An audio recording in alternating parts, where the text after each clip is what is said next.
arrancar yo haciendo una pequeña aproximación. Bienvenidos a todas los últimos que se sumaron. El encuentro de hoy es Estrategias de Impacto Ambiental de la Economía Circular y forma parte de un ciclo de webinars que organizamos desde Visión Escuela de Negocios, y Consultora Impactando Proyectos y la Agencia CREAR de Río Negro. Vamos a ver un poquito la agenda de hoy muy brevemente. Vamos a comenzar dando una introducción al cambio climático y la huella de carbono. Vamos a ver el rol de los emprendimientos en todo esto. Vamos a meternos de lleno en la economía circular. Vamos a ver herramientas y estrategias que nos plantea la economía circular para generar un impacto positivo. Y vamos a tener más de un testimonio circular. Veo que ya están conectados hoy. Recuerden que todavía nos queda un próximo encuentro, estrategias sociales de impacto. Hoy vamos a trabajar estrategias ambientales y el encuentro que viene, estrategias sociales. Aquellos que no se pudieron sumar los encuentros pasados, no se preocupen, que hoy arrancamos con todos temas nuevos, así que no se van a quedar atrás.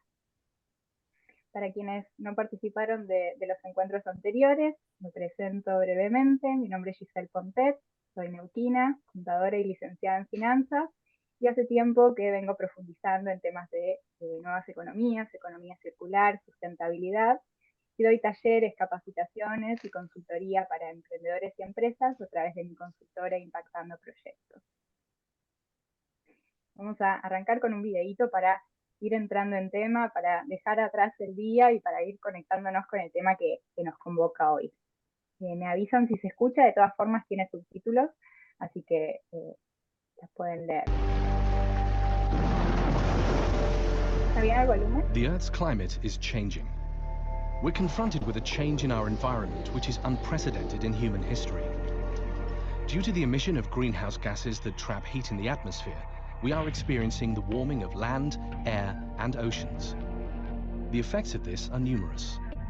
There's an increase in the risk of more extreme and intense weather events, such as tropical storms, droughts, and flooding. Consequences include a rise in sea level, reduced food production, a reduction in plant and animal life, and harm to ocean ecosystems.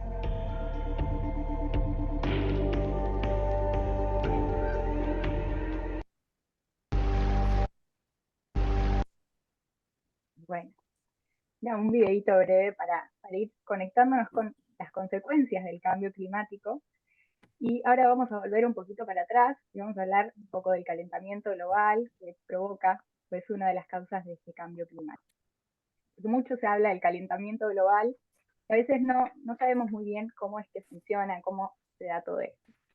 Y algo que sí todos sabemos es que el Sol emite energía, esa energía llega a la Tierra y parte de esa energía se disipa, vuelve al espacio, y otra parte de esa energía queda atrapada en la Tierra gracias a los gases que están en la atmósfera, ¿sí? Esta atmósfera está, digamos, ahí, gracias a ella es que podemos vivir en esta Tierra, ¿sí? Porque gracias a la atmósfera y a ese efecto invernadero es que la temperatura de la Tierra es adecuada para que vivamos los seres humanos. Si no existiera la atmósfera, todo el calor se disiparía y la Tierra sería inhabitable porque tendríamos muchísimos grados bajo cero. Entonces, la atmósfera tiene que existir para que nosotros podamos existir. Los gases, está bien que existan en la atmósfera, pero el problema se dio que después de la revolución industrial, los gases que empezamos a emitir a la atmósfera por consecuencias de la actividad de la producción humana, crecieron exponencialmente. Entonces, hay tantos gases en la atmósfera que estamos absorbiendo, la Tierra queda mucho más calor del que debería quedar. Y esto tiene, por supuesto, causas como las consecuencias como las que veíamos en los videos, ¿sí? Entonces, este calentamiento global es como causa principal por la quema de combustibles fósiles, la electricidad, la industria, la construcción, la ganadería, residuos, ¿sí? Todas estas actividades humanas generan gases que quedan en la atmósfera durante millones de años, ¿sí? Uno de estos gases, el más conocido, es el dióxido de carbono, pero hay otros gases de efecto invernadero también que producimos con las actividades humanas. Hay una frase que me gusta mucho de Bill Gates que dice que el clima es como una bañadera que se llena poco a poco de agua.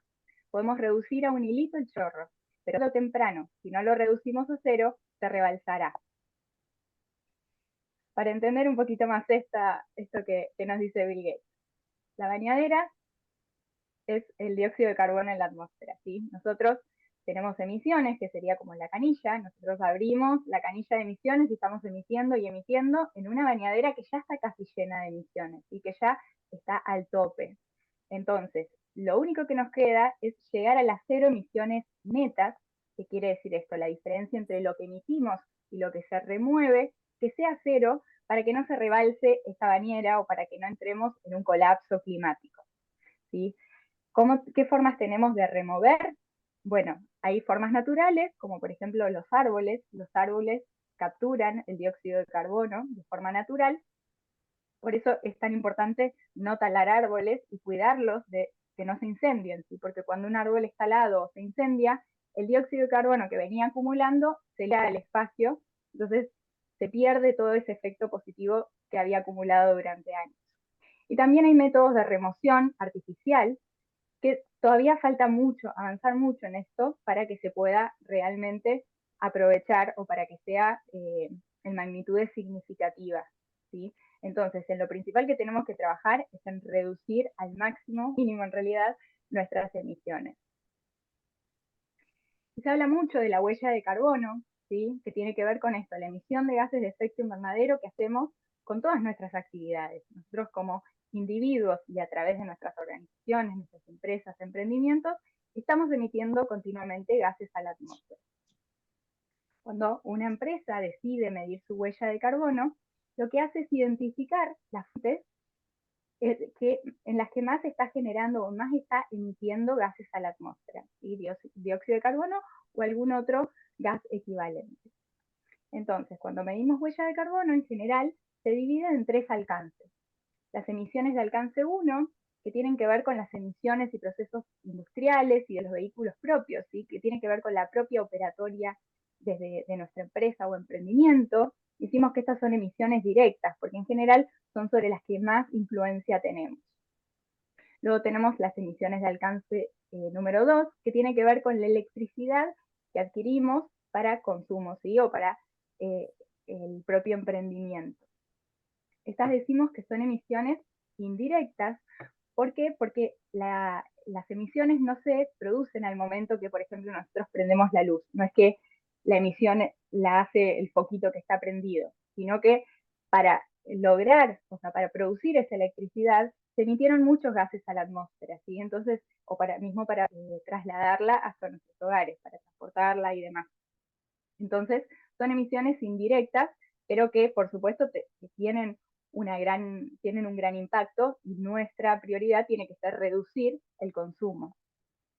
Por otra parte, tenemos las de alcance 3, que también son indirectas, como los viajes de nuestros empleados a la empresa o los viajes de negocios de los empleados, los residuos, los vehículos o el transporte de los productos que adquirimos, ¿sí? Los transportes de nuestros proveedores, por ejemplo. Y hay otro tipo de actividades sobre las que no tenemos control, pero que ejercen un impacto en nuestra organización y tiene que ver con nuestra cadena de valor. Entonces, nosotros podemos medir nuestra huella de carbono, ¿sí? Hay algunas herramientas gratuitas disponibles digitalmente. Lo que se recomienda es cuando una empresa ya está más establecida, quizás contratar un consultor que lo ayude a realmente medir la huella y poder, sobre todo, identificar las oportunidades de mejora, ¿sí? La clave de la huella de carbono no es tanto cuánto te da ese número, a veces nos da un número que no sabemos muy bien lo que significa. Lo importante está en encontrar las oportunidades de mejora para poder reducir esas emisiones.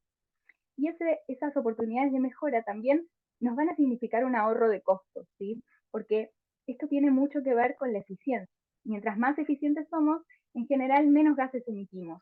Entonces, si nosotros logramos consumir menos energía, menos agua, disminuir los transportes, disminuir la disposición de residuos que terminan en un relleno sanitario, todo eso va a significar un ahorro de costos y además va a generar un impacto positivo en el ambiente. Entonces, los pasos serían medir la huella de carbono, determinar estrategias para reducirla, y por último, queda la estrategia de compensación. ¿Qué quiere decir esto? Ya emití un montón de gases a la atmósfera, ya reduje todo lo que pude y lo que no, ¿qué hago? Bueno, puedo compensar. Entonces, hay empresas en las que puede invertir, por ejemplo, para que o planten árboles o trabajen en proyectos de reducción de huella. Y eso es lo que se llama compensación, que muchas veces preguntan, ¿qué significa? Bueno, o puedo yo llevar adelante un proyecto que tenga que ver con la reducción de huella o con un impacto positivo en el ambiente, o puedo apoyar otros proyectos que tengan que ver con esto. Creo que alguien había levantado la mano. Simón. Sí, eh, sí, justo hoy yo voy a yoga y en la clase hablamos de eso, que acá en Río Colorado en el año llovió 2 veces, ¿viste? Y nadie habla del cambio climático, porque y va pasando ya el segundo año. Por ejemplo, salió el tema de los aviones a chorro, que largan gases como para dar la lluvia, pero a la vez contaminan el ambiente. No sé qué largan largan el chorro ese, es contaminación. Y nada, por ejemplo, ahora que estamos, viste, estamos en el tiempo, yo he escuchado mucha gente con alergia, por ejemplo. Antes escuchaba uno, dos, pero ahora como seis. Y salieron varios temas, la verdad que interesante, y son cosas que no se hablan, porque nada, es raro que no llueva. Y bueno, eso, hacer ese comentario que por ahí son cosas que se tienen que hablar un poquito más, nada más. Totalmente. Bueno, hoy a lo largo del taller vamos a ver algunas estrategias que podemos incorporar nosotros para lograr por lo menos disminuir nuestro impacto negativo en el ambiente desde nuestro emprendimiento y por qué no ir más allá y empezar a generar un impacto positivo. Pero sí, esto del cambio climático es algo que realmente está sucediendo y esta vez está sucediendo por acción del hombre, ¿sí? de los seres humanos. Entonces, tenemos que empezar a hacer nuestra parte también, empezar a apoyar a otro tipo de emprendimientos, empresas que también están en este camino. Así que ahora les voy a presentar a Flavio Fuertes, él es director ejecutivo de la Red Argentina de Pacto Global. Flavio, te doy pie, no sé si estás conectado. Sí, acá estoy, Giselle, ¿cómo estás? Perfecto. Hola Flavio, ¿Todo bienvenido. bien? Bien, bien, muy bien. Bueno, te doy Bueno, 10 gracias, minutitos gracias para por que invitarme. puedas. Muchas gracias. Vos sabés que, si te parece, voy a proyectar una presentación. Tengo algo preparadito. Estoy chequeando esta, sí, aquí.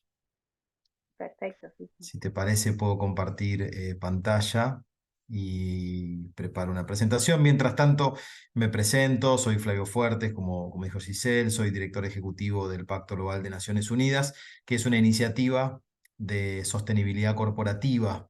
Es una iniciativa que promueve que las empresas puedan contribuir al desarrollo sostenible, que es en donde el cambio climático es un elemento importantísimo del mismo, o las emisiones que generamos con nuestras actividades, ya sea personales o en este caso con las actividades empresariales. Les voy a compartir un poquito de información sobre lo que hacemos en Pacto Global y les voy a compartir algunos datos que tenemos en relación al tema de las emisiones, que me parece que les puede resultar de interés.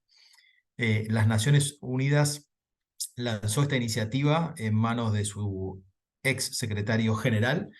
En el año 1999, Kofi Annan propuso a los empresarios la posibilidad de que puedan unirse a través de un pacto global integrado por un conjunto de valores y principios universales, se los voy a presentar en un ratito, que le podría dar, en caso de que las empresas lo integraran, un rostro más humano al mercado y a la economía.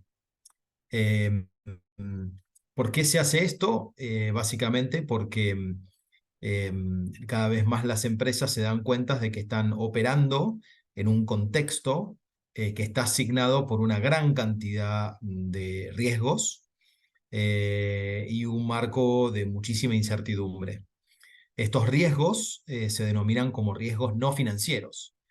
Lo que tiene que ver con el cambio climático y la escasez de recursos, los movimientos vinculados con los movimientos demográficos, ya sea por motivos políticos, por motivos de conflictos o por motivos ambientales, los pedidos de acceso a la información y de transparencia radical, la rápida urbanización, todos estos elementos van configurando un escenario donde las empresas tienen una gran incertidumbre acerca de la sostenibilidad de sus negocios en el largo plazo, y esto obviamente abre para algunas empresas que deciden iniciar la transformación de su modelo de negocio, o quien decida emprender un negocio nuevo con un propósito de aportar soluciones a los desafíos sociales y ambientales, una ventana importante de oportunidad. Hoy por hoy, el mundo de los negocios reconoce que la sustentabilidad es un elemento crítico para el éxito futuro de sus negocios. Esta misma pregunta, si uno le preguntaba a cualquier empresario o empresaria hace 30, 40, 50 años atrás, te iba a responder de que el éxito futuro de sus negocios dependía de el acceso al mercado internacional, la cantidad de recursos naturales, el acceso al financiamiento, la calidad de los recursos humanos, etcétera, etcétera. Hoy prácticamente los empresarios, 9 de cada 10, vinculan la probabilidad de tener éxito a futuro en su negocio con resolver los problemas que tienen que ver con la sostenibilidad.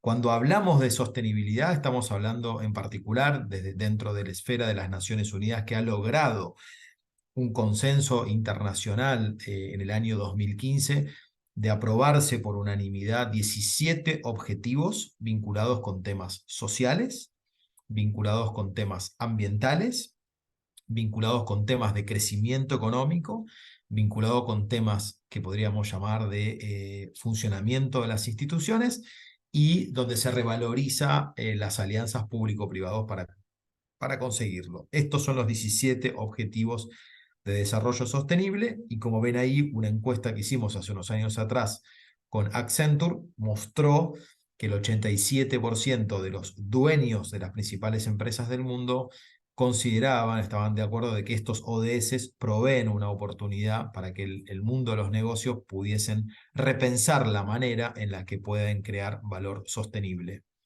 Obviamente hay una relación directa entre cómo uno se comporta y las posibilidades de poder contribuir positivamente a estos 17 objetivos.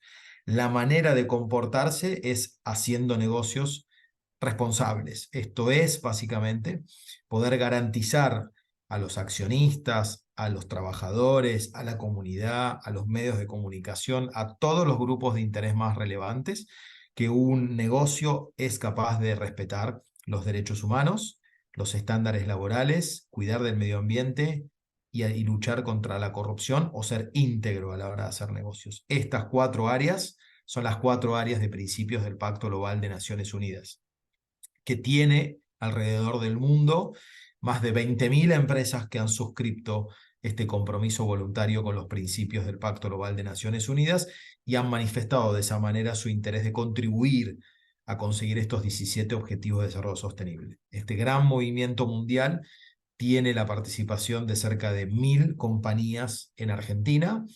Yo he sido el director ejecutivo responsable de lanzar la iniciativa en el año 2004 y llevo 19 años promoviendo en el mundo de los negocios la adopción de este compromiso de carácter voluntario, donde las empresas, además de comprometerse con estos principios, deben reportar cómo lo están haciendo.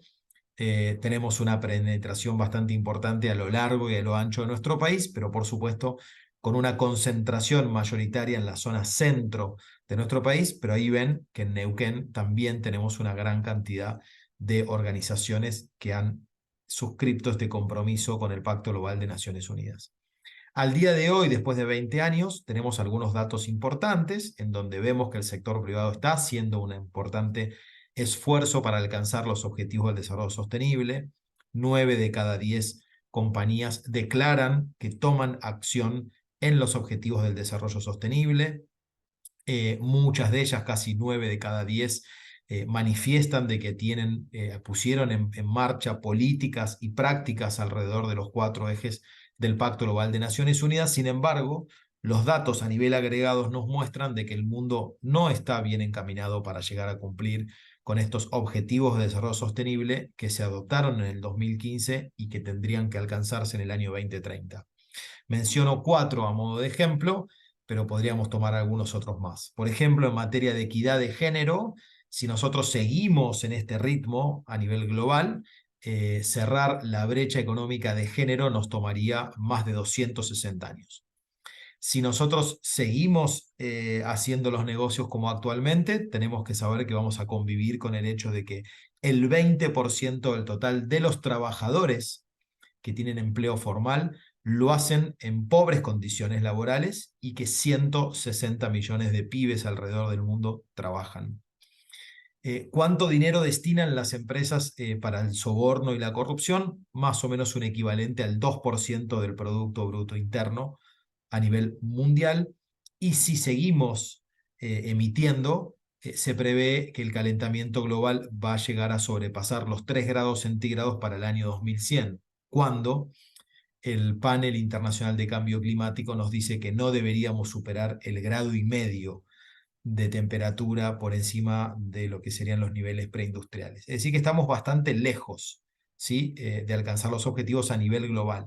En Argentina, nosotros decidimos hacer hace unos meses atrás lo que consideramos es el primer estudio nacional de huella de carbono en las empresas argentinas. Nos unimos a la Embajada de Suecia, contamos con el apoyo del programa Valor de la AMIA y nos unimos a una serie de cámaras para poder tener una muestra lo más representativa posible del estado del arte. Es decir, lo que queríamos indagar eran básicamente 3 cosas. 1, si las empresas medían la huella de carbono o no la medían.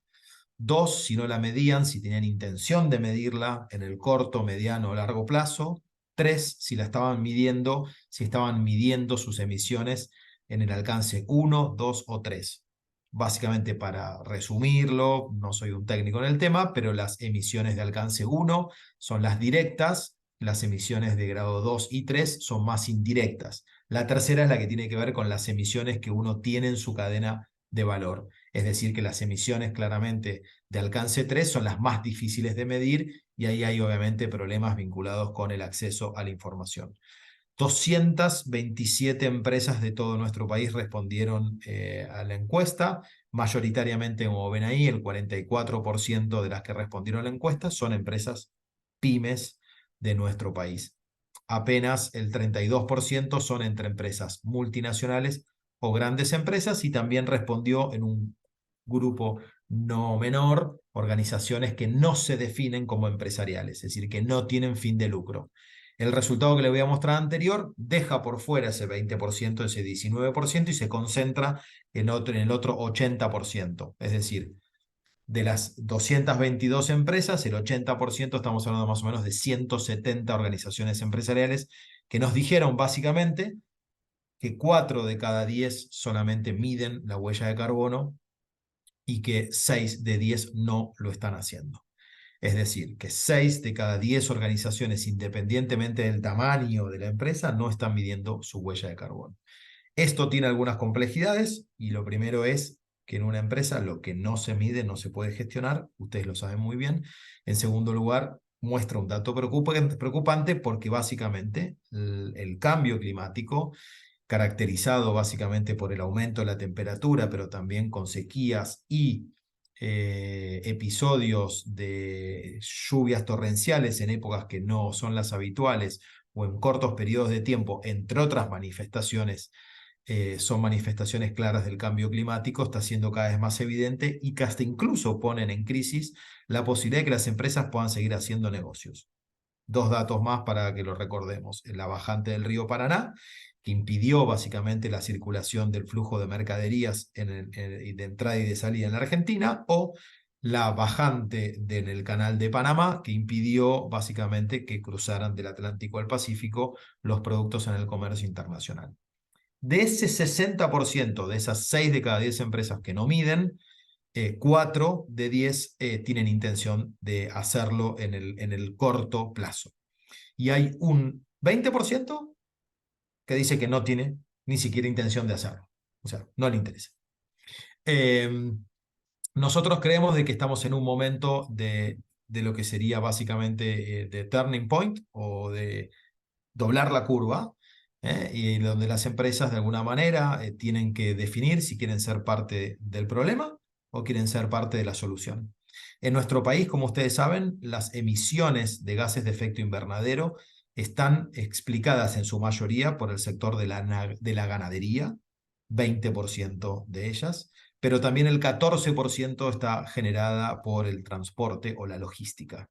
Prácticamente toda empresa, independientemente del tamaño, independientemente de lo que hagamos, necesitamos de la logística para poder o hacernos del abastecimiento de los productos o poder llevárselo a un cliente final. Entonces, básicamente, el transporte es un elemento fundamental de cualquier modelo de negocios. Hay una serie de opciones para que las empresas puedan tomar acciones corporativas que sean ambiciosos hacia un futuro que podríamos denominar cero neto o de carbono neutralidad, y una de ellas es, por supuesto, empezar a medir las emisiones que tiene que ver con la huella de carbono. Hay un segundo paso una vez de medirlas y es establecer una estrategia de reducción de emisiones de dióxido de carbono alineados con el objetivo que propone Naciones Unidas de no elevar la temperatura más allá de 1,5 grados de la temperatura. Esta es una noticia importante para cualquier empresa pyme de nuestro país. Es una noticia que dice, en el país, ¿puede ser una empresa alemana responsable por daños causados en Argentina? Y la respuesta es que sí.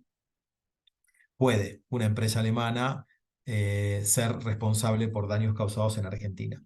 Y esto es relevante por el hecho de que, en primer lugar, los temas ambientales y el derecho a gozar de un ambiente sano y saludable ha sido considerado desde el año pasado como parte del paquete de los derechos universales, de los derechos humanos universales. Y en segundo lugar, esta noticia es importante porque el Parlamento alemán el año pasado puso en vigencia para este año 2023 una ley que obliga a las grandes empresas de Alemania a garantizar que sus proveedores respeten los derechos humanos y protejan el medio ambiente. Es decir, básicamente que si nosotros le vendemos algún producto a alguna empresa alemana, seamos conscientes de que se lo vendemos o no, podemos ser parte de una cadena de valor, es probable que en los próximos meses o años recibamos un formulario de parte de nuestro gran cliente alemán preguntándonos, haciéndonos preguntas de lo que se llama el ejercicio de la debida diligencia. Es decir, las grandes empresas alemanas tienen que empezar a identificar que ellos no sean cómplices de vulnerar los derechos humanos a través de su cadena de suministro. Y entonces podemos empezar a recibir, junto con las órdenes comerciales o con la oportunidad comercial, pedido de información acerca de, por ejemplo, usted mide la huella de carbono o no la mide. Y que esto pueda ser un elemento donde me deje a mí adentro o afuera de esa relación comercial. Es decir, que hay una gran cantidad de desafíos que se vienen por delante, y esto básicamente está motorizado por unas directrices que por ahora son voluntarias en la Unión Europea, pero que en el caso de las empresas que tienen su casa matriz en Alemania, esto pasa a ser obligatorio. ¿Por qué las empresas deberían involucrarse en este tema?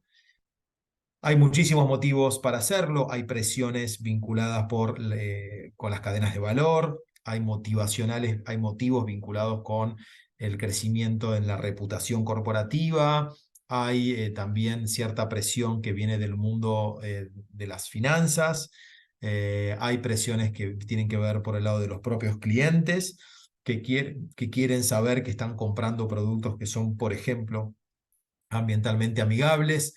Hay esquemas de certificación que me permiten a mí diferenciarme en el mercado frente a otros jugadores. O sea, hay una gran cantidad, digamos, de motivaciones para poder involucrarse en estos temas, pero lo cierto es que, en palabras del secretario general de Naciones Unidas, ahora es el momento de escalar las contribuciones de la comunidad empresarial a la Agenda 2030 y la implementación del Acuerdo de París contra el cambio climático. Es importante que nosotros podamos llegar al 2030 lo más cercanamente posible a estos compromisos que se adoptaron en el año 2015, y de alguna manera lo que ofrece la iniciativa que yo dirijo en Argentina, que es el Pacto Global de Naciones Unidas, es un marco de actuación que le permite a la empresa saber cómo hacerlo y por dónde hacerlo, más allá de otros recursos que pueden haber también en el mercado argentino. En el caso de la particularidad nuestra es que es una iniciativa de Naciones Unidas, es gratuita, es universal, y para las empresas pymes no tiene ningún tipo de costo participar de los programas que nosotros hacemos de acompañamiento a las organizaciones. Les quiero dejar acá algunos datos, probablemente fui un poco rápido, pero como llegué un poquito tarde a la reunión, no quiero sacarle más tiempo a Giselle en el día de hoy. Ahí tienen nuestra página web. donde pueden conseguir más información. Les dejo nuestras redes sociales de Twitter, Facebook y Instagram por si quieren saber un poco más sobre lo que hacemos. Y también, por supuesto, agradecerles el tiempo y la escucha. Y si hay alguna pregunta, me quedo un rato más para poder evacuar las mismas. Gracias, Giselle. Bueno, Flavio, muchísimas gracias. Interesante la presentación. Ahí veo que Marcela pregunta cómo podemos medir nuestra huella de carbono. Somos varios consultores, pero si quieres contar, responder. No, bueno, creo que al principio lo dijiste, hay algunas calculadoras, incluso hay calculadoras gratuitas en Internet que uno puede bajar o pueden acudir a ciertas organizaciones que ofrecen el servicio de acompañamiento. No es difícil medir la huella de carbono, depende mucho si uno quiere hacer alcance 1, 2 o 3. Pero la verdad que hay una enorme cantidad de recursos y de hecho, por ejemplo, hasta hace poco el Ministerio de Ambiente y Desarrollo Sostenible de la Nación ofrecía un curso gratuito para empresas sobre cómo medir la huella de carbono. Así que también pueden estar atentos a ciertas autoridades que están interesadas en la materia porque a veces ahí hay también instancias. En el caso nuestro, no ofrecemos un instrumento desde Pacto Global de Naciones Unidas, pero Giselle es consultora y se dedica a eso y pueden encontrar algunos otros también en el mercado.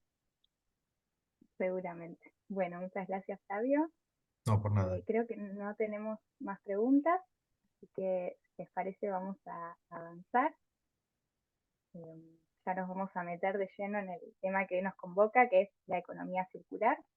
De todas formas, si tienen alguna consulta, se ocurre, la pueden escribir en el chat y después se la hacemos llegar a Claudia. ¿Puedo hacer Bueno, una consulta chiquita antes de que avances? Me quedé pensando, capaz ya se desconectó Flavio. Todas estas empresas que están acá en Argentina adheridas al pacto, son grandes empresas, hay empresas pequeñas, digo, por ahí si nos puedes contar un poquito de ese universo de empresas que forman parte, breve. Claro, sí, el 70% de las casi 1000 empresas signatarias de Pacto Global son empresas pymes. ¿Cuál es el criterio que nosotros tomamos para definir empresa pyme? Empresas que tienen menos de 250 empleados.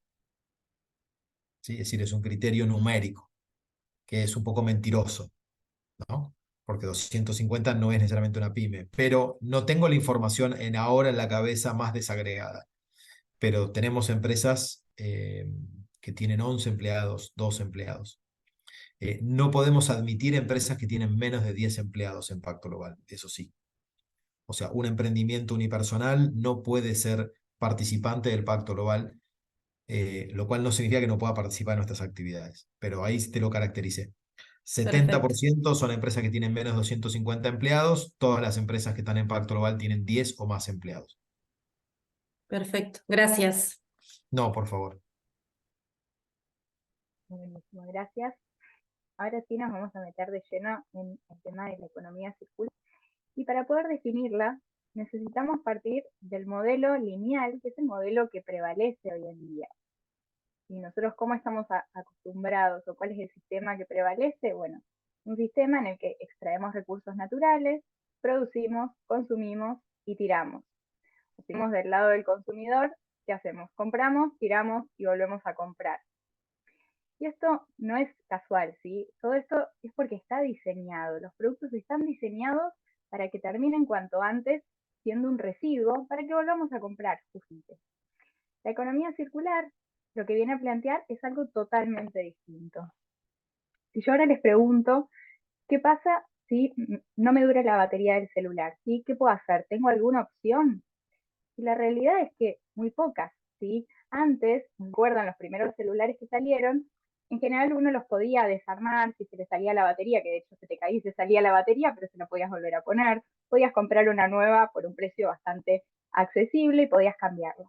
Cada vez vienen más cerrados los celulares, no nos permiten o cada vez es más difícil cambiar una parte. Si a nosotros se nos rompe la pantalla y es súper caro, se nos rompe la batería o nos deja de, no nos dura la batería, y prácticamente no podemos utilizar más ese celular y tenemos que comprar uno nuevo.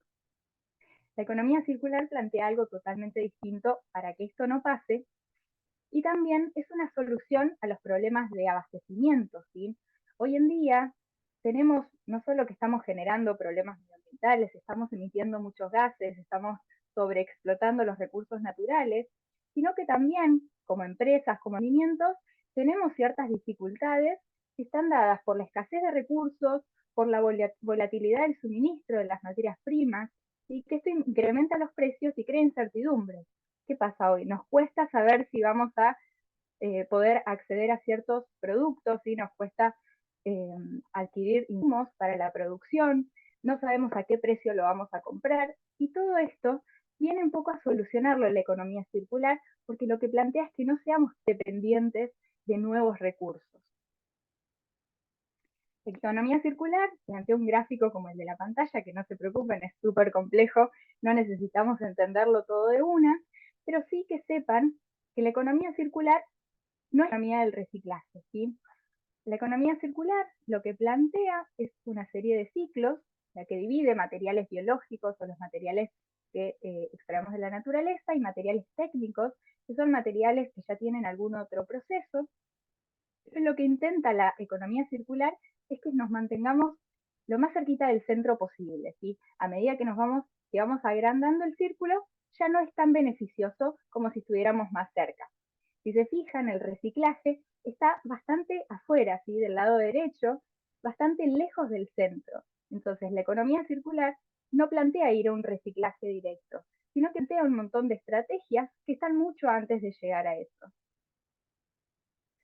Entonces, si queremos empezar a entender la economía circular, una forma simple podría ser decir, bueno, tomamos esta economía lineal, la ponemos en círculo, entonces los residuos de una industria los utilizamos como insumo de la otra y cerramos el círculo. Pero en realidad no es algo tan simple como eso, ¿sí? Nos da una idea de por dónde pasa, pero en realidad va más allá de eso. Como decíamos, hay muchas estrategias que están antes de llegar al reciclaje o de que lo que es un residuo de una industria pase a ser un insumo de otra, ¿sí? Tenemos estrategias como el mantenimiento, la reutilización, la redistribución, la restauración, que están mucho antes de llegar a eso. Por eso, cuando decimos que la economía circular es distinta a la economía del reciclaje, estos gráficos de la izquierda lo muestran bastante bien, ¿sí? Tenemos la economía lineal, la economía del reciclaje, que es como la economía lineal, pero donde una parte de los productos que ya utilizamos o los insumos los reciclamos y eso es insumo para fabricar de nuevo, pero todavía siguen generando muchos residuos y muchas externalidades y se emiten muchos gases a la atmósfera. La economía circular lo que plantea es cerrar todo el círculo. Entonces, que se extraigan la menor cantidad de recursos o de productos y que los productos permanezcan el mayor tiempo posible en uso, ¿sí? Entonces, esto lo que provoca es que se fomenten servicios asociados, creación de empleos verdes, y que hay otros empleos que quizás hoy en día ya los dejamos un poco aislados, como esto de reparar. Si hace cuánto que no reparamos un zapato, una cartera o mandamos a restaurar un mueble. Estamos acostumbrados a tirarlo, regalarlo y comprar uno nuevo. Bueno, la economía circular viene a reivindicar el trabajo de todas esas personas o todos esos trabajos asociados que favorecen justamente cerrar este círculo y llegar al residuo. Si vemos, estas son noticias o títulos de noticias todas son de este año. La economía circular se erige en el presente como la principal fuente de empleo y de oportunidades para el futuro, aumenta el PBI, el secreto de un futuro más sustentable. Entonces, es un camino que realmente es prometedor y que ya está generando cambios, pero necesita que le demos todavía una vuelta de tuerca y que no nos quedemos instalados en la economía del reciclaje, sino que vayamos mucho más allá. Algunas herramientas que nos brinda la economía circular son el análisis del ciclo de vida y el ecocanvas. Estas son herramientas para emprendimientos, para empresas, que nos ayudan a empezar a organizar esta información, a analizar nuestros procesos productivos, desde que ya tenemos un proceso, analizar la prestación del servicio que tenemos, o si recién estamos arrancando y todavía no tenemos el proceso, mucho mejor, porque lo podemos diseñar desde el principio para que sea lo más circular posible. Y el análisis del ciclo de vida lo que nos plantea, como su nombre lo indica, es analizar cada una de las etapas. Y cada una de las etapas de ese producto o de ese servicio para ir viendo cuáles son las entradas, o sea, cuáles son los insumos que nosotros tenemos y cuál es la salida, ¿sí? La energía que se disipa, que se pierde, los residuos, los materiales que van quedando.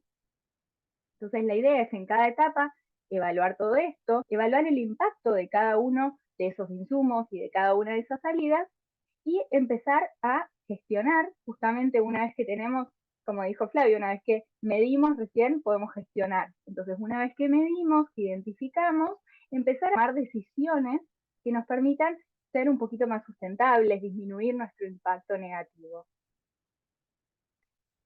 Y este mapeo circular de entradas y salidas que plantea el EcoCanvas, y esto está disponible en la página de Ecologin, de todas formas les vamos a mandar esta presentación.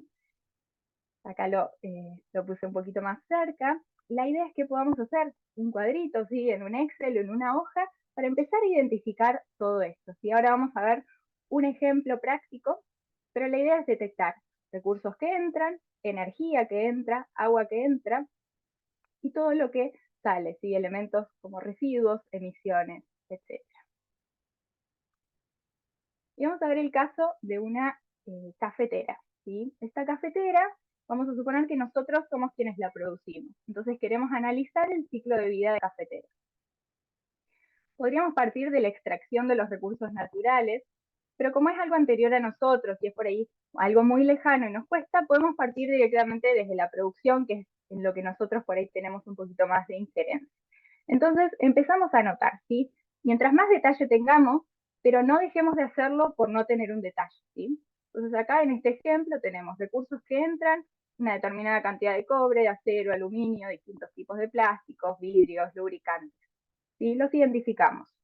Energía que entra, bueno, esa energía la podemos poner en kilowatt hora en base a la tasa de electricidad. Si agarramos la factura mensual de electricidad, si nosotros ya estamos producimos, no sé, 100 cafeteras por mes, decimos, bueno, de toda esa electricidad que consumimos, lo dividimos por 100 y decimos, bueno, ¿cuánta electricidad estamos utilizando por cafetera? Y lo ponemos.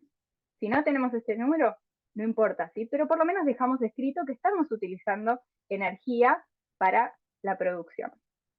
Lo mismo con el agua, así podemos tomar la factura de agua. Y los elementos que salen, vemos qué residuos estamos generando propiamente de lo que es la producción de esa cafetera. Luego vamos a la distribución. ¿Sí? Tenemos en cuenta envase, embalajes, manual de instrucciones, por ejemplo, en este caso. Luego, energía que entra o consumo, vendría a ser el transporte de esta cafetera, que estamos en la etapa de distribución. Elementos que salen son las emisiones de los transportes. Y luego pasamos a la etapa de uso. Uno podría decir, bueno, pero mi trabajo o mi emprendimiento termina la producción, como mucho lo llevo al cliente, lo llevo al lugar donde se va a vender y termina. Lo ideal, como decimos, es análisis de todo el ciclo de vida. Es que nosotros empecemos a detectar cómo se va a utilizar eso que estamos vendiendo, porque eso nos va a permitir también realizar cambios que hagan que eso sea más eficiente o menos contaminante. Entonces, en el caso de esta cafetera, por ejemplo, necesita sí o sí que se utilicen filtros de papel. Entonces, nosotros podemos hacer un cálculo de cuánto tiempo se podría utilizar esta cafetera, cuántas veces, si podemos lo ponemos, y si no, no, pero simplemente dejamos identificado, bueno, se van a utilizar filtros de papel. Esto sería distinto si realizáramos una cafetera, si vendiéramos una cafetera de las italianas, que uno la apoya en el fuego, el café sale por arriba y no se utiliza filtro de papel. ¿Sí? En este caso, de esta cafetera, nosotros sí la necesitamos. Entonces, identificar que se necesita ese filtro de papel nos puede llegar a nosotros a tomar una decisión de buscar una alternativa. Y quizás ya con la cafetera vendemos un filtro que es de algún otro material durable, que hace que nuestros clientes no tengan que estar consumiendo papel cada vez que la van a utilizar. Y así seguimos con todo el ciclo de vida hasta llegar al fin de vida, justamente, donde ahí vamos a identificar de lo que nosotros estamos produciendo qué parte se puede reciclar o se puede reutilizar y qué parte termina en el relleno sanitario o en un vertedero o en un basural a cielo abierto. Mientras nosotros hagamos nuestro producto más modular y que se puedan separar las distintas partes, más fácil va a ser que se recicle. ¿Sí? En el caso de esta cafetera, si nosotros tenemos en la base una mezcla de plástico con metales, eso seguramente, por más que el metal tenga muchísimo valor de recupero, no se va a separar porque es muy cara esa separación, es muy difícil, ¿sí? Porque quizás tenga que pasar por algún proceso. Entonces, hacer este análisis, este cuadrito, como digo, no tiene que ser tan exhaustivo si no tenemos la información, si la tenemos la ponemos, pero lo que nos ayuda es empezar a identificar oportunidades de mejora. Y el EcoCanvas justamente nos dice, bueno, ¿dónde tenemos recursos desaprovechados? ¿Dónde tenemos valor añadido que podemos agregar? Quizás yo fabrico tortas fritas y uno de mis residuos, o uno de, de mis residuos o subproductos que más identifico es el aceite de cocina, ¿sí? Una vez que ya lo utilicé, digo, ¿qué hago con todo esto? Es algo súper contaminante. Bueno, puedo identificar a quién le podría servir eso, ¿sí? Por ejemplo, hay emprendimientos que realizan detergente sólido y lo hacen en gran parte con aceite de cocina usado. Entonces me puedo poner en contacto con algún emprendedor o emprendedora que esto le sirva. Entonces no estamos desaprovechando ese recurso. Y ahora vamos a tener un testimonio muy cortito, pero Chilca es un emprendimiento de Chelechuel que realiza envoltorios ecológicos y los hace justamente a partir de un subproducto de la miel. Bien. No sé, Mariana, Hola. si estás. Ahí estamos. Hola, ¿cómo están? Te voy a dar. Bien. Bien, ¿y vos? Bueno, Chilca surgió de mi búsqueda por productos amigables con el medio ambiente, y cuando vi que estaban hechos de cera de abeja y mi hermano es apicultor, él fue quien me empujó para que vaya con todo para poder crearlos yo misma. Y desde el principio la idea que tuve es que todo tenía que estar conectado para generar un mínimo impacto, desde su diseño, desde su packaging. Así que fue un largo tiempo en cuanto a investigar, ver cómo hacerlos, poder ver marcas que ya existen, compararlas. Y bueno, y surgió Chilca, que la marca, la palabra significa, es una planta que hay acá, que a las abejas les encanta. Y bueno, y ahí comencé. Chilca es una alternativa sustentable para evitar el uso de bolsas plásticas y papel film al momento de conservar alimentos. Son telas de algodón enceradas con cera de abeja y otros productos naturales que hacen que el alimento dure por más tiempo fresco. En la próxima podemos ver distintas opciones cómo utilizarlos, son multiusos, podemos envolver frutas, verduras, bowls, fuentes.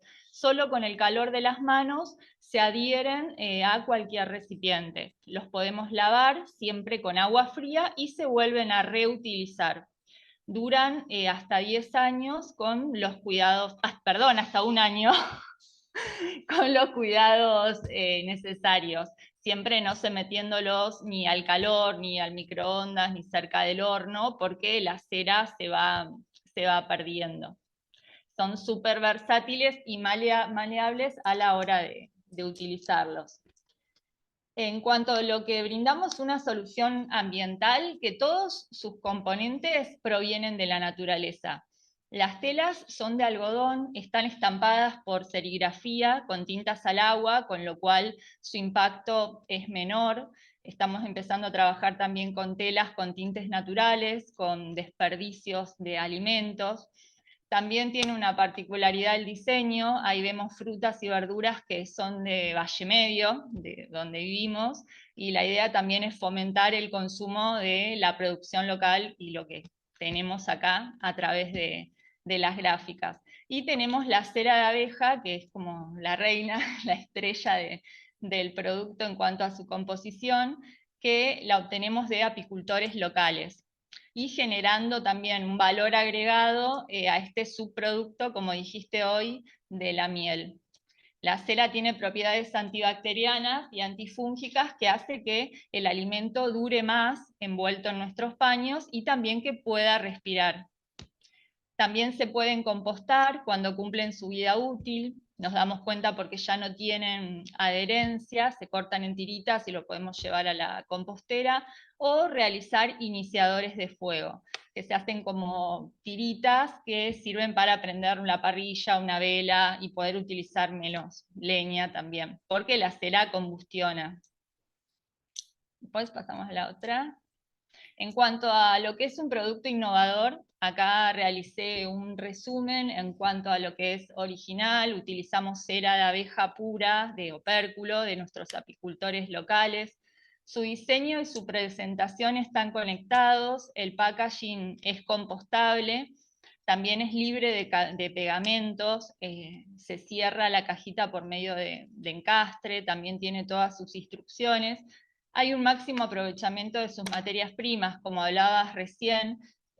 Para cortar las telas hay un patrón de corte y con los restos que quedan de telas los enceramos para hacer estos iniciadores que mostramos antes, o también se hacen estas bolsitas donde se pueden guardar, por ejemplo, bombillas de bambú o cubiertos o cepillos de dientes para poder transportarlos. Entonces la idea es de que no quede nada de residuo, al igual que la cera que queda al encerar estos paños en una fuente caliente, se vuelve a reutilizar.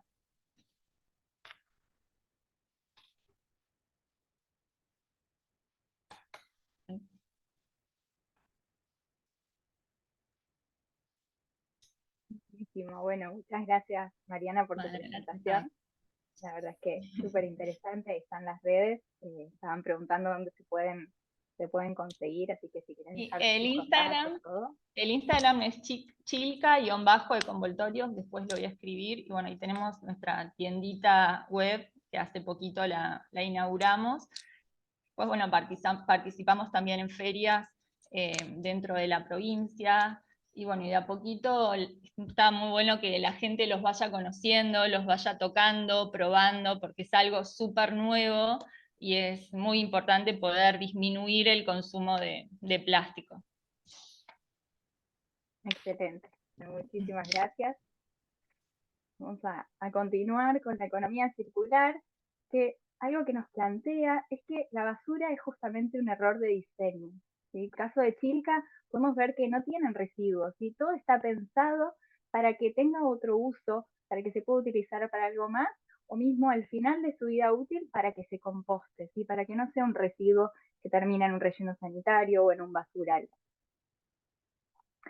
Y de hecho, se sabe que alrededor de un 80% de los impactos ambientales que provoca un producto se determina en la etapa de diseño. ¿Sí? Los productos, para que realmente puedan ser circulares, tienen que ser diseñados para que así sean. ¿Sí? Si nosotros ya tenemos un producto que no es circular, podemos repensar el diseño, repensar cada una de las etapas y podemos lograr algo también, ¿sí? Pero siempre tratar de empezar desde la etapa del diseño. Aunque ya lo tengamos, bueno, volver a eso, volver al diseño. ¿Cómo podemos rediseñar este producto o servicio que estamos prestando para que sea más circular? Entonces acá hay algunas preguntas que nos podemos empezar a hacer sobre nuestros emprendimientos, sobre todo estas puntualmente las que vamos a ver ahora están aplicadas a productos, pero quienes tengan empresas de servicios no se preocupen que vamos a ir viendo también estrategias para esos emprendimientos. Pero empezar a pensar, ¿cómo podemos diseñar el producto justamente para que dure en el tiempo, para que se le haga mantenimiento, para que se pueda reparar, para que se pueda actualizar y que no quede obsoleto, para que se pueda compartir o alquilar, ¿sí? Que no sea que una persona lo utiliza y ya, para que se pueda utilizar para algo más, que se pueda reciclar fácilmente y que sea un material que los consumidores encuentren dónde disponerlo para su reciclaje. Acá tenemos el caso del telgopor. Si uno busca, el telgopor es 100% reciclable. Ahora, hay muy pocos lugares en el país que rezan y realmente reciclen el telgopor. Quizás hay algunos emprendimientos chiquitos que lo transforman en algo más, pero nadie recibe en grandes cantidades el telgopor. ¿Por qué? Porque pesa tan poco que el transporte es muy costoso. Entonces, es más conveniente comprar nuevo en vez de reutilizar el que ya existe. Sí, es una lástima, pero bueno, si yo quiero algo que tenga telgopor, y tendría que pensar, si yo leo es 100% reciclable, bueno, no, quizás no se va a llegar a reciclar. Entonces, ¿qué otras alternativas puedo buscar? En cuanto a las materias primas, ¿necesito realmente que sean vírgenes o puedo utilizar algo que ya exista? Un residuo de otra industria.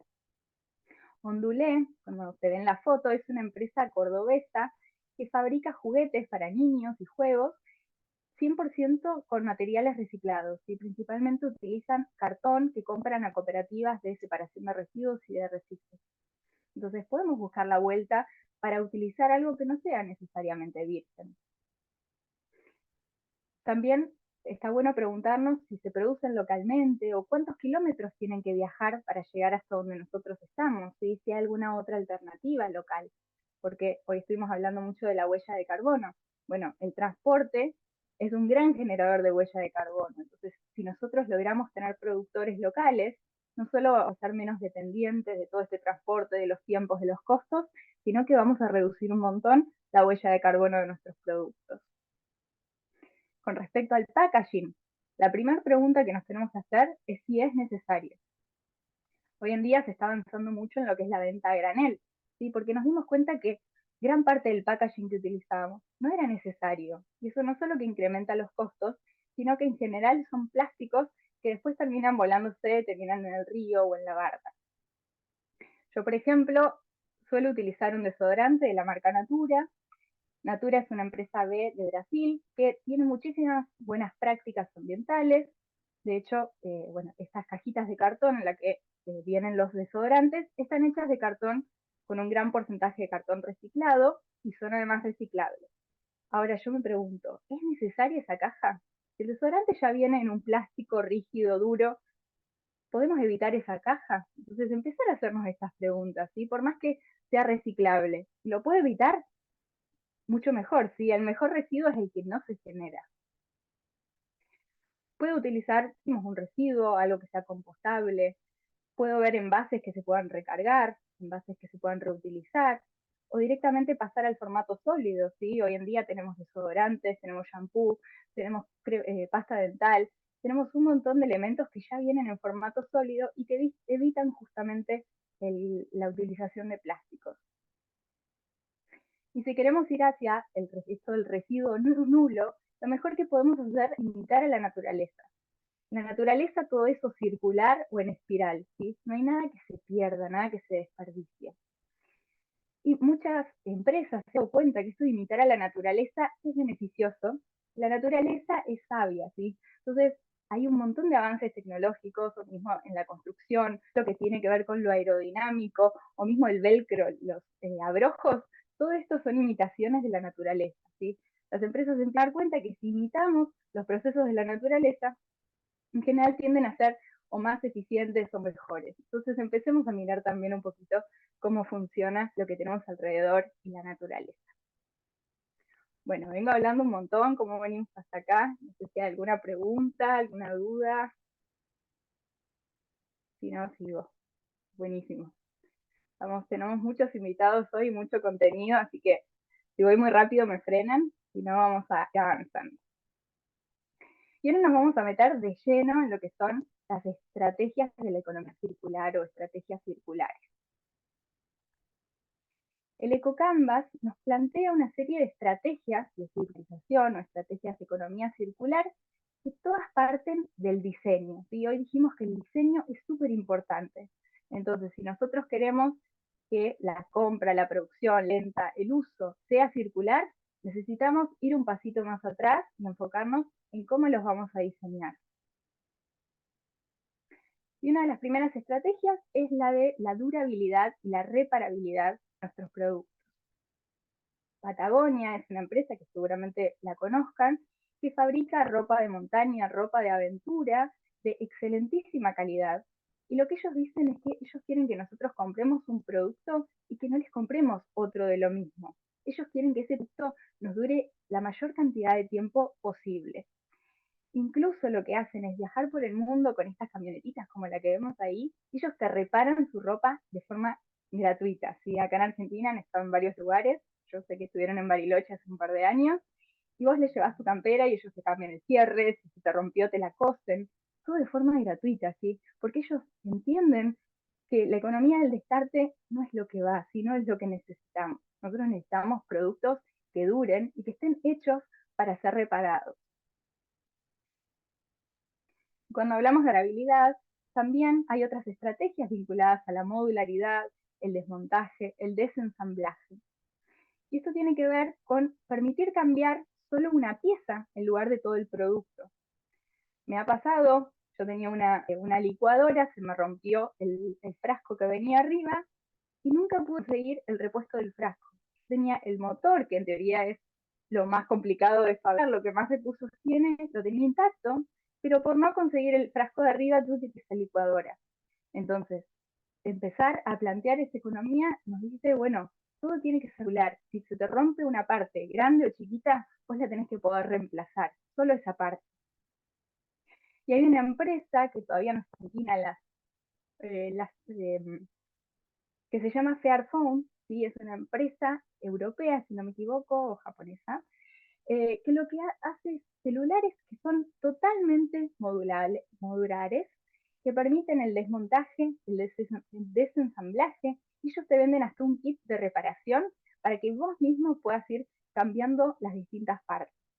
Y no solo que vos lo puedas reparar si se te rompió, sino también que lo puedas ir actualizando, ¿sí? Hay un módulo que es el módulo cámara de fotos, que si dentro de 1 o 2 años sale una cámara mejor, vos podés comprar solo ese módulo, volver a ponerlo, lo pones en tu celular y ya tenés una mejor cámara de fotos.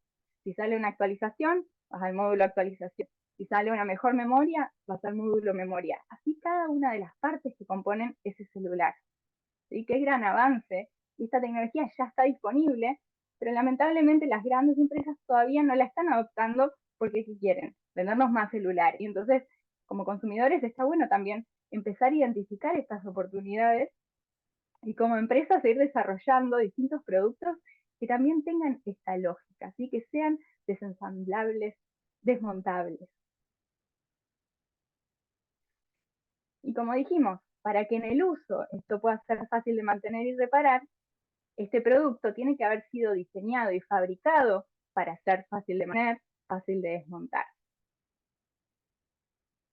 Otra estrategia que tenemos, que nos presenta la economía circular, es la desmaterialización.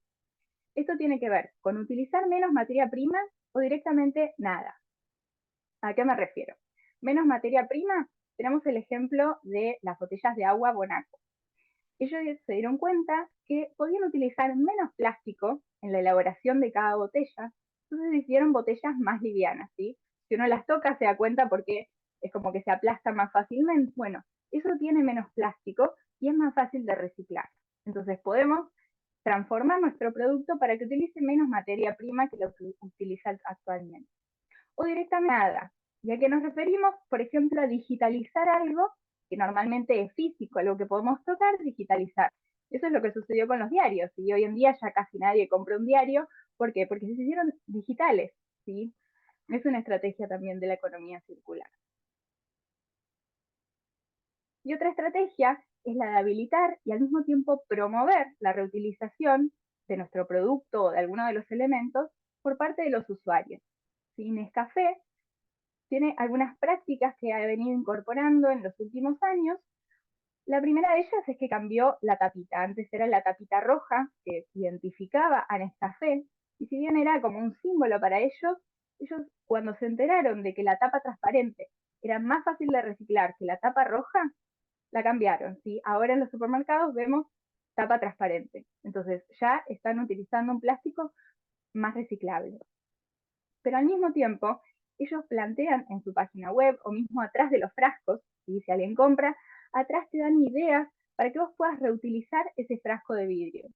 Ellos te dicen, no te compres una alcancía, no te compres un lapicero o envases para poner, por ejemplo, el arroz, sino que reutiliza, dale otra vida a estos frascos que ellos están vendiendo, ¿sí? Si bien el vidrio es reciclable, antes que reciclar está reutilizar. Démosle otra vida a ese frasco. Bueno, y ahora vamos a tener a nuestro segundo testimonio de hoy. Voy a presentar a Jorge Aragón. Él es ingeniero agrónomo, neoagricultor familiar de Janus, Proyecto Rural Integrador. Jorge, si estás ahí, puedes habilitar tu micrófono y contarnos un poquito de qué se trata tu emprendimiento. Buenas tardes. A ver, ¿estamos conectados en audio y en video? Creería que sí. Sí, perfecto, te Bueno. escuchamos. Bueno. No sé si Bárbaro. querés que primero comparta tu video o querés contarnos. Mientras que vos lo estás conectando, les cuento, a manera de introducción, estamos tratando de hacer un material registrado para difundir, que les va a dar una idea de por qué justamente nos llamamos Janus Proyecto Rural Integrador. Fuera de que Janus es un dios de la mitología romana, que es el inventor de la agricultura, lo que un poco da nuestro sentido de acción, Proyecto Rural Integrador marca eso, marca una idea de asociarse e integrar la tierra al consumidor. Y en un videito que dura 1 minuto, si lo podés poner, Giselle, metele. Y Sí, ahí se está reproduciendo. Bien.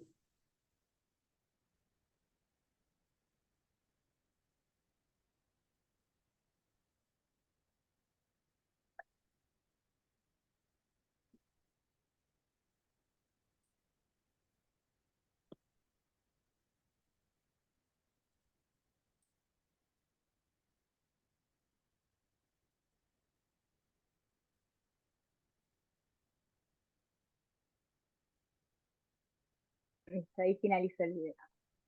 Bueno, yo no le escuché la música, pero tampoco... Lo silencié porque vos justo habías empezado a hablar, así que por eso lo silencié. Perfecto.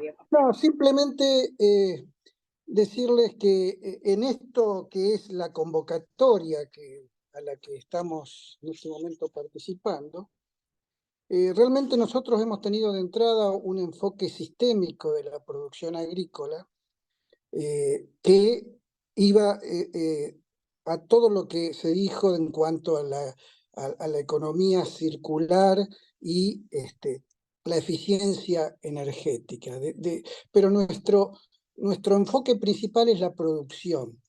¿Y a qué apuntamos? Apuntamos a una característica única que tenemos en esta zona de los valles irrigados de la Nor-Patagonia como concepto ampliado, que es que esta zona, sobre todo la del Alto Valle del Río Negro, la de los valles inferiores del río Neuquén y Limay, es decir, el Alto Valle Oeste, sobre todo, es un gran periurbano.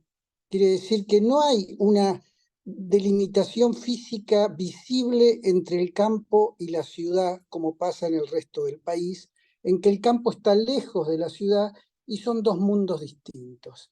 El periurbano es una interfase muy dinámica y dañina en el tema que altera la urbanidad a la vez que altera la ruralidad. Esa dinámica de mutua molestia puede ser a su vez creativa para una nueva ruralidad, que es la que nosotros decimos. ¿Por qué? Porque cuando este valle se creó y nosotros estamos en Contralmirante Cordero, a 3 kilómetros del dique Ballester, donde nació el Alto Valle, que tiene un canal principal de riego de 130 kilómetros que llega hasta Villa Regina para regar 65.000 hectáreas. Si le sumamos unas 10.000 o 15.000 hectáreas entre lo que hay en Neuquén, en la zona desde el Chañar y en la zona de Cenillosa, Arroyito y Plotier, más lo que se puede regar directamente del Río Negro por bombeo, estamos en 75.000 hectáreas irrigadas que desde 1916, que se puso en marcha el dique, se desarrollaron con un modelo productivo frutícola. Y ese modelo productivo frutícola está desapareciendo por la concentración. El productor familiar ha dejado lugar a las grandes empresas integradas en un marco de una profesionalización de la actividad y un mercado externo que era el prioritario siempre. Entonces, eso ya no existe más. Hoy hay 1.000 hectáreas por año que abandonan la producción. Eso siempre entre dos ciudades. Si vemos la situación en Cipolletti, Fernández Oro, pasan hasta Allen, o sobre el otro lado del Alto Valle Oeste, que llega hasta Campo Grande, se ve perfectamente sobre la ruta una abundancia de chacras donde no se ven los árboles, inclusive están secas, abandonadas, con el sistema de riego destruido, y que hoy es una gran oportunidad para volver a desarrollar una agricultura que provea de alimentos sanos, de proximidad, de kilómetro cero, como se dice, con una huella de carbono realmente muy neutral o positiva, a 1 millón de habitantes que hoy tenemos. ¿Por qué el crecimiento poblacional de lo que se llama la región metropolitana de la confluencia, que por supuesto está haciendo centro en la ciudad de Neuquén, es una de las más, y si no la más grande del país?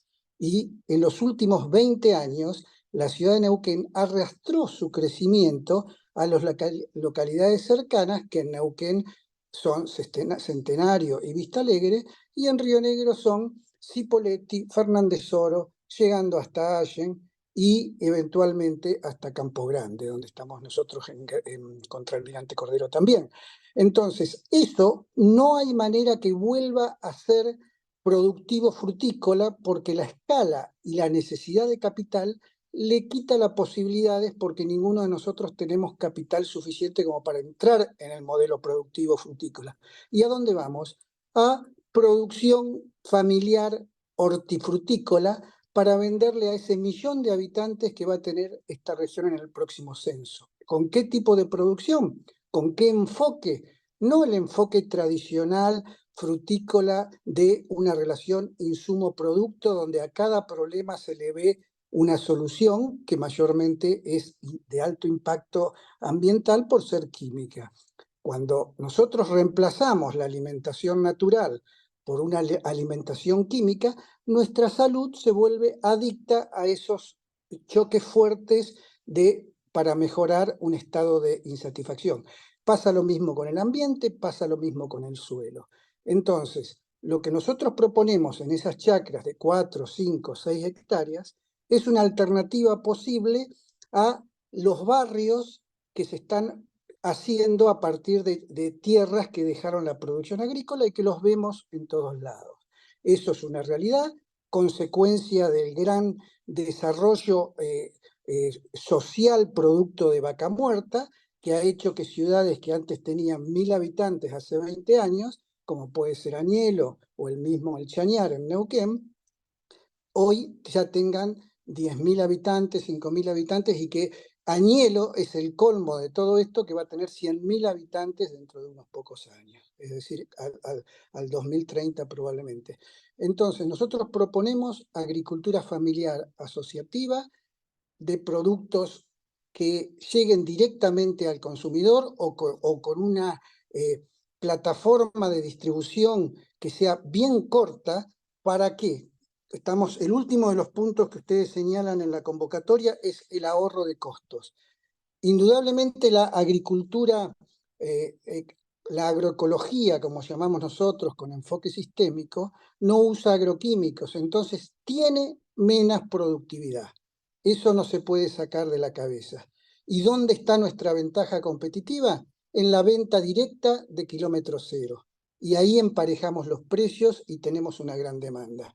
Entonces, esto es una oportunidad, lo que es una crisis de la cual todos escuchamos, la tensión que hay entre los municipios y los desarrolladores de urbanizaciones, que necesariamente tienen un mercado porque es gente con poderes económicos, con fuerza, como para preferir vivir al lado del río o en el valle, en un lugar fresco como son las chacras cuando se riegan, y buscar ese confort como tenemos todos a nivel de individuo.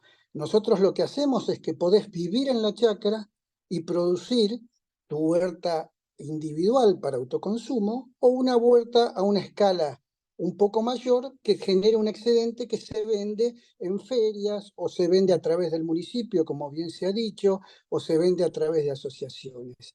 Entonces, esto que es muy pequeño es un modelo de nueva ruralidad que nosotros queremos promover a partir de una política municipal, donde estamos muy bien insertados, a las ciudades cercanas, donde también hemos hablado, y que el crear y Río Negro, el gobierno de Río Negro a través del Ministerio de Producción y Agroindustria, también están llegando para desarrollar de una manera distinta un Alto Valle que perdió su ruralidad a partir de los 80. Ese es un poco nuestro mensaje. Gracias por darme la oportunidad de transmitirlo. Bueno, Jorge, muchísimas gracias. Ahí están las redes, está el teléfono de Janus para quien se quiera comunicar o quiera profundizar un poquito más. No, veo que está un mail, pero si querés dejar el Instagram o lo encuentran como Janus Agricultura Biodinámica en las redes para sumear un poquito más y quien va a acercar también, seguramente Jorge los va a recibir para que conozcan todo el proyecto y puedan realmente estar ahí, verlo, ver la producción orgánica y llevarse seguramente algunos vegetales, algunas frutas a su casa. No sé si alguien tiene alguna pregunta y si no avanzamos estamos un poquito retrasados de tiempo y nuevamente Jorge, muchas gracias. Vamos a avanzar, vamos a seguir con estrategias circulares y no se vayan que enseguida lo vamos a tener a Gonzalo del Castillo. Él es director ejecutivo del Club de Roma y tiene un montón de información también para compartir. Vamos a pasar a otra de las estrategias de la economía circular, que es la servitización, ¿sí? Para entenderla vamos a preguntarnos cuántas veces al año utilizamos el taladro, ¿sí? Seguramente acá por lo menos un 80% tengamos taladro en nuestras casas, y es algo que la realidad posiblemente no lo hayamos usado en el último año, o como mucho 1 o 2 veces. Entonces, ¿es necesario que cada persona o cada familia tenga su taladro? Hay un modelo justamente que se llama producto como servicio, servitización, que es en lugar de vender, por ejemplo, ese taladro, poder alquilarlo. Entonces, esto no solo que le ahorra costos al cliente, porque solo lo paga cuando lo necesita, ¿sí? Va, lo alquila y lo devuelve, sino que también quien lo fabrica tiene incentivos para alargar la vida útil o para mejorar ese producto, ¿sí? Que sea más fácil de reparar, más fácil de cambiar alguna pieza, de actualizarlo.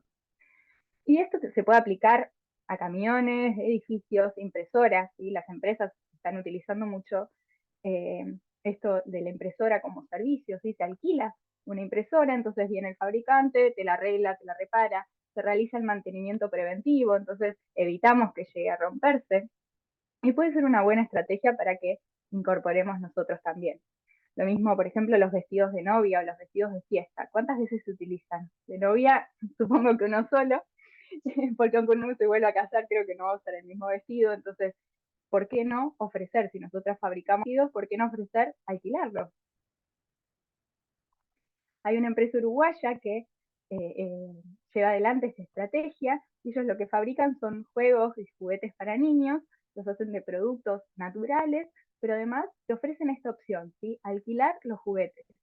Muchas veces los niños, los juguetes, ¿cuánto tiempo los usan? ¿Sí? 1 mes, 2 meses, 3 meses, 1 año como mucho, pero en general ya después se aburren de ese juguete o ya les quedó chico o ya pasan otra cosa. Entonces está esta opción de poder alquilarlo, entonces más personas van a utilizar ese mismo juguete, ellos lo reparan si hace falta, lo pintan, le dan una vuelta de tuerca para que esto se pueda seguir utilizando por mucho tiempo más. Otra estrategia es la de utilizar residuos como insumos o de darle una segunda vida a residuos. ¿Sí? Si ven en pantalla, estos instrumentos están fabricados con materiales que son residuos, ¿sí? De hecho están sacados de un relleno sanitario, estos se fabricaron en Paraguay, y los utiliza una banda que llegó a ser incluso banda telonera de Metallica, ¿sí? Son niños que, bueno, adolescentes en realidad, que vivían muy cerca de los basurales y que no podían comprarse instrumentos y se fabricaron instrumentos. Entonces, ¿por qué no aprovechar todo esto que ya está disponible para fabricar productos? A nuestra derecha tenemos otro emprendimiento de la Patagonia, que es Portora, que ella utiliza las piletas como las pelopincho o inflables, que quizás ya están rotos, ya tuvieron algún inconveniente y no se pueden utilizar más. Ella los reutiliza y fabrica mochilas, fabrica riñoneras. Y quedan súper lindas porque en general esto ya tiene colores, tiene una calidad buenísima. Ella simplemente lo que hace es fabricar esto, le pone un cierre o lo que fuera y lo vende como un producto súper lindo, súper original, durable, porque está hecho de un material muy resistente, y es algo que ya había perdido su uso original. Otra estrategia es el uso en cascada, ¿sí? Lo que para una industria es un subproducto, para otra industria es materia prima, como vimos hoy. Y para ver un ejemplo, podríamos tomar una prenda de algodón, ¿sí? Una remera. Tenemos el primer uso, que es como remera. Segundo uso podría ser como ropa de segunda mano, ¿sí? Entonces, un emprendimiento podría ser de moda circular. Hoy en día tenemos muchos, mira, justo acá había puesto a Casa Tali, que está conectada, no sabía que se iba a conectar. Son emprendimientos de moda circular que le dan un segundo uso a la ropa. Tenemos muchos en la región y todavía faltan en muchas ciudades, o poner más. Mucha gente que tiene ropa que ya no utiliza y le quiere dar una segunda vida, entonces nosotros podemos poner o nuestro espacio, o un Instagram, o un punto de encuentro para poder darle otra vida a esta ropa. Y un tercer uso que se le podría dar a esa remera, que ya quizás no se puede utilizar más, relleno de tapicería, o utilizarlo para trapo de, no sé, de una determinada industria para limpiar los aceites, por ejemplo. Entonces, se llama uso en cascada porque quizás lo que más valor tiene es el primer uso y después va perdiendo quizás valor, pero todavía se puede utilizar. Y la última estrategia que vamos a ver, si no me equivoco, ahorro de energía o agua. Esto es una estrategia que atraviesa a todas las demás, ¿sí? Sea cual sea nuestra estrategia, nuestro emprendimiento, todos consumimos energía y prácticamente todos los emprendimientos utilizan agua. Entonces, buscar estas estrategias y empezar a incorporarlas. Y hacemos o incorporarlo en nuestros emprendimientos o ofrecer alternativas para que otros emprendimientos u otras empresas puedan ahorrar energía, puedan ahorrar agua, o mismo consumidores particulares. Este es el caso de Tao. Tao fabrica, realiza construcción sustentable, ¿sí? Con materiales sustentables y muy eficientes que hacen que uno reduzca su consumo energético, ya sea para calefaccionarse o para refrigerarse. Y también fabrica paneles que uno puede poner en una construcción que quizás no era eficiente, se ponen en las paredes y hacen que ese emprendimiento o esa casa sea más eficiente. Otro emprendimiento es HidroPlus. Ellos lo que venden es un polvo granular que se utiliza mucho en la agricultura, en la fruticultura. Esto se tira, cada vez que uno riega, este polvo se hidrata, luego va proporcionando lentamente el agua a medida que la planta lo necesita. Entonces esto hace que el riego sea mucho más eficiente. Ahorramos agua. También vamos a abastecernos con fuentes de energía renovables. No sé si hoy nos están acompañando de Norpac. Ellos realizan, por ejemplo, paneles solares, venden paneles solares para empresas, justamente para que puedan abastecerse de energía que sea del sol. Y también podemos utilizar insumos que tengan una menor huella de carbono o huella hídrica, o tener emprendimientos que faciliten que las personas accedan a estos productos y servicios. Entonces, tener un emprendimiento que sea de venta al peso, si tenemos ecotienda, insumos al peso, podemos vender artículos, ya sean alimentos, actos de limpieza, ropa o lo que fuera, que sea con una menor huella de carbono o una huella hídrica. Ya vamos a foco ahora en algunas empresas de servicios para que no sientan que se queda fuera si alguno tiene un emprendimiento de servicios, y prometo que en 3-2 le doy la palabra a Gonzalo para que pueda dar su parte y nos vayamos todos a horario. Estrategias que aplican exclusivamente a empresas de servicios puede ser, por ejemplo, el consumo colaborativo y la creación de redes. Y hay muchas empresas que surgieron en los últimos años que son simplemente sitios web o aplicaciones de consumo colaborativo. Airbnb, Cabify, lo que hacen es que algo que normalmente está desocupado, está en desuso, que se pueda aprovechar la mayor cantidad de tiempo. Entonces, Airbnb promueve esto, que en vez de crear muchos nuevos hoteles, que las casas que ya están, las casas, los departamentos, los lugares que ya existen, que se puedan utilizar por más personas. Cabify, lo mismo, Cabify, Uber, hay distintas aplicaciones en donde uno puede poner incluso su propio vehículo, que lo usa durante el día para otra cosa, puede salir unas horas, generar unos ingresos extras, y es un auto que está disponible que de otra forma hubiera estado estacionado. También sitios web o aplicaciones de compras en red, ¿sí? Comprando en Grupo es una empresa que está en varios países de Latinoamérica que favorece que las empresas se pongan en contacto para comprar al exterior.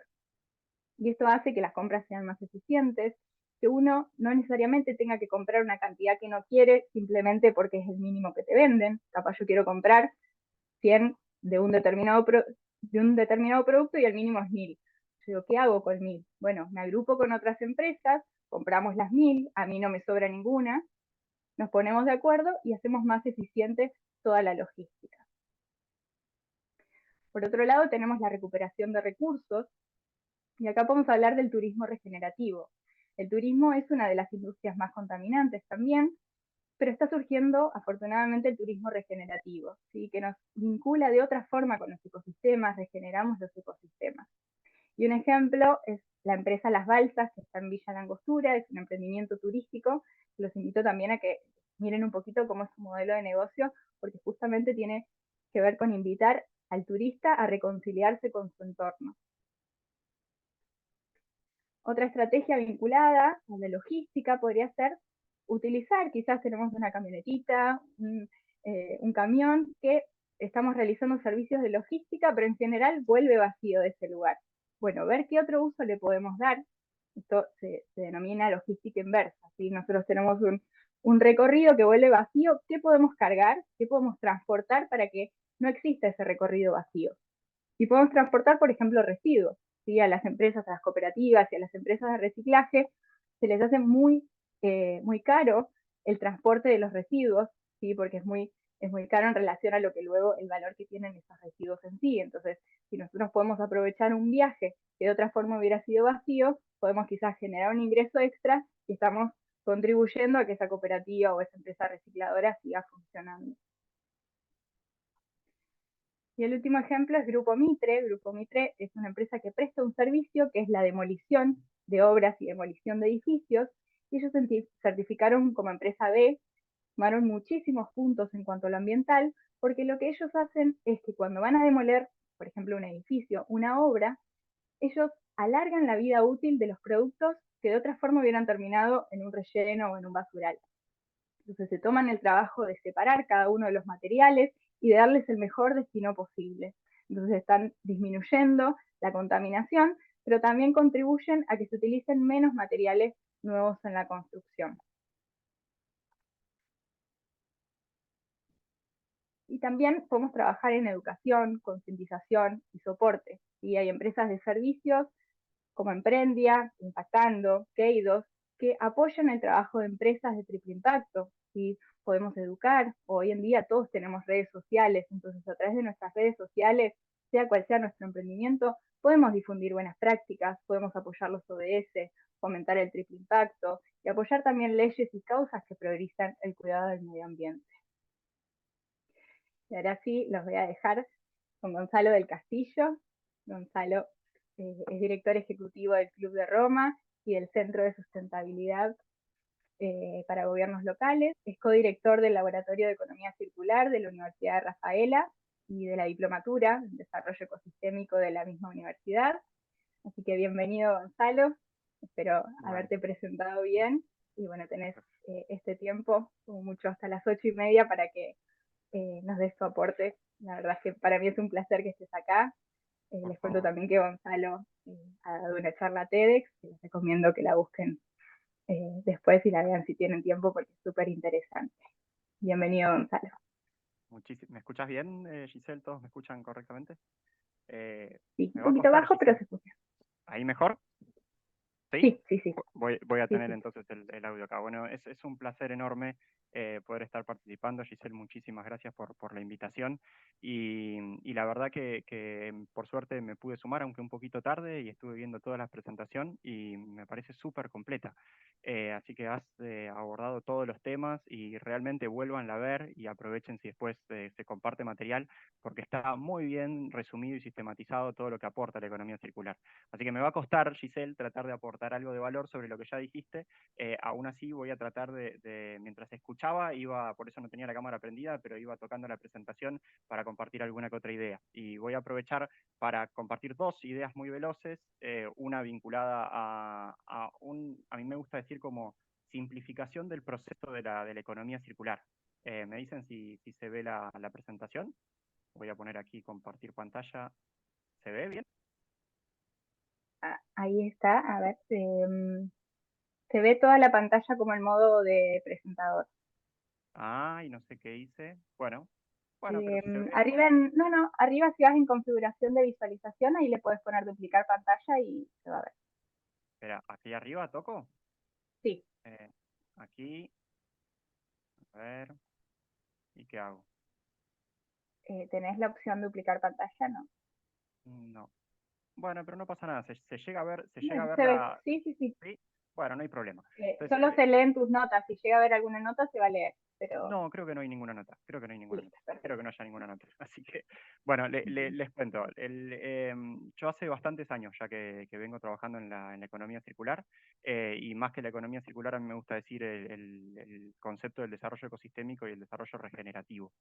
Y a veces cuando uno se mete a hablar de la economía circular, abordando todos los conceptos que ya muy bien compartió Giselle desde un abordaje más técnico, a veces uno como que pierde el rumbo y dice, bueno, hay tantas terminologías, tantos conceptos, tantas ideas que hay que tener presente para poder aplicar un proyecto de economía circular, que a veces se complejiza. No significa esto que no haya que tenerlos presentes. Obviamente, tengan ahí siempre a mano el manual de la economía circular para ver cómo se pueden pensar los proyectos que se van a hacer.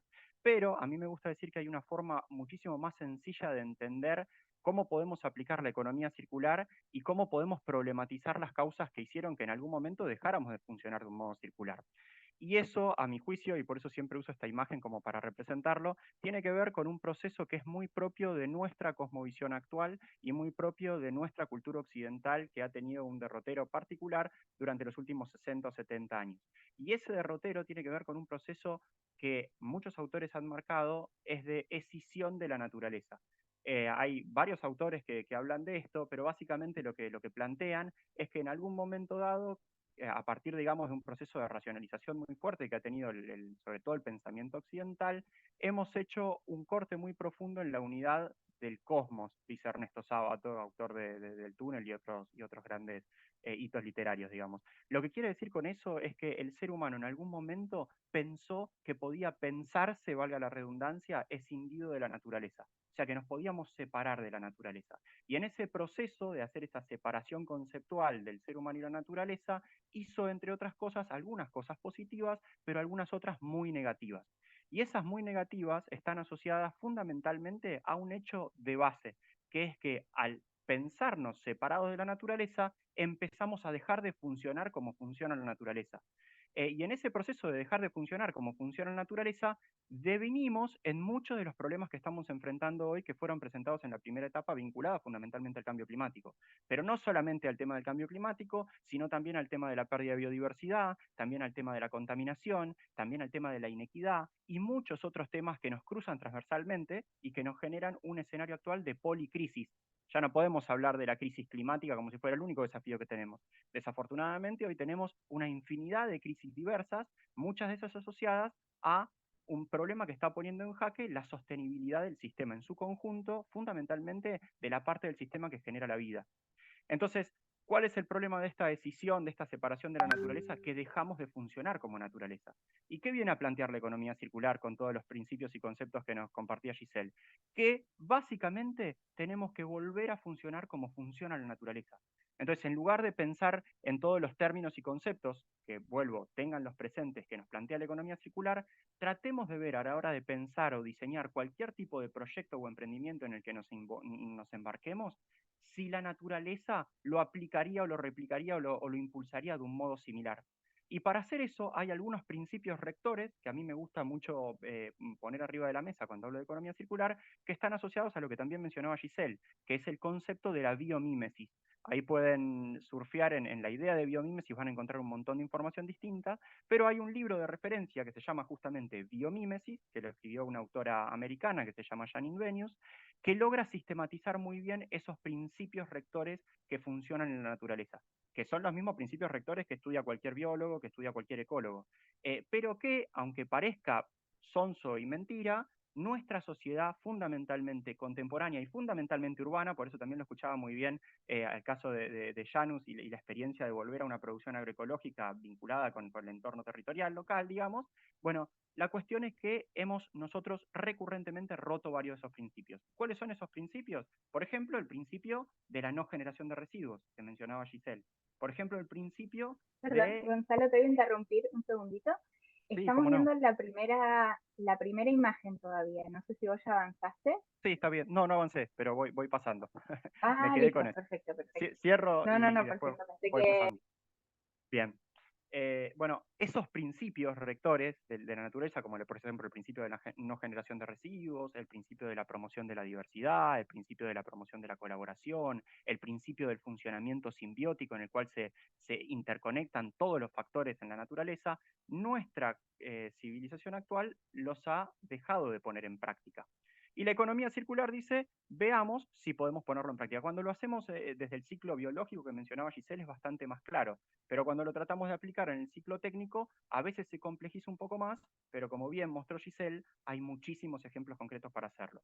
Y antes de compartirles un proyecto particular en el cual estamos embarcados yo a título personal y varios amigos y socios con el que empezamos este proyecto, quería introducirles esto porque también nos sirve mucho de referencia para poder problematizar algunas cuestiones de por qué nuestra civilización, por ejemplo, y fundamentalmente las naciones organizadas en Naciones Unidas, cuando presentaba, en el caso del Pacto Global, por ejemplo, nos presentan a los Objetivos de Desarrollo Sostenible de este modo que es como nos lo había presentado Lucio en su momento.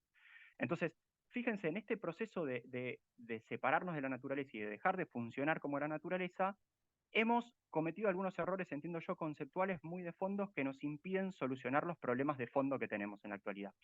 Aquí yo les comparto esto porque es una crítica que hace bastante tiempo vengo acompañando de cómo entendemos los objetivos de desarrollo sostenible. Fíjense que la comunidad internacional se da cuenta de que, como nos advierte la ciencia, digamos, estamos muy próximos a superar unos límites planetarios, más allá de los cuales se va a poner en jaque el funcionamiento del sistema planetario en su conjunto, dice, tenemos que actuar rápidamente.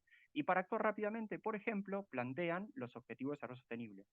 Estos objetivos de desarrollo sostenible plantean 17 objetivos, muchos de ellos vinculados a cuestiones netamente humanas, digamos, de bienestar social, del acceso a la educación, del acceso a la energía y demás, y algunos otros que están vinculados, por ejemplo, a las cuestiones más ambientales, como por ejemplo la lucha contra el cambio climático, el sostenimiento de la vida de los ecosistemas marinos y terrestres y demás. Y las Naciones Unidas nos está diciendo de algún modo que tenemos que tratar de alcanzar estos objetivos como si fueran todos iguales de importantes e iguales de esenciales. Y si bien desde un punto de vista, digamos, netamente ético, digamos, estaría bien aseverar que todos pesan por igual, lo cierto es que no son todos iguales, ni son todos igual de importantes. Y que a veces cuando nos lo presentan de este modo, se corre el riesgo de que la sociedad diga, sí, bueno, quizás en alguno de los objetivos no estamos tan bien, por ejemplo, la lucha contra el cambio climático o la protección de la biodiversidad, pero en otros, que están muy asociados, digamos, al bienestar humano, estamos haciendo las cosas mejor que antes. Por ejemplo, en el fin de la pobreza, en la reducción del hambre y varias otras cuestiones. Entonces, el sistema, digamos, cuando sobre todo, y aquí yo me pongo el mote de ambientalista, digamos, le decimos a los decisores políticos que las cosas no están bien, nos dicen, no seas tan agorero, es cierto, las cosas no están impecables, pero al menos en estos factores estamos mejor que hace 100 años.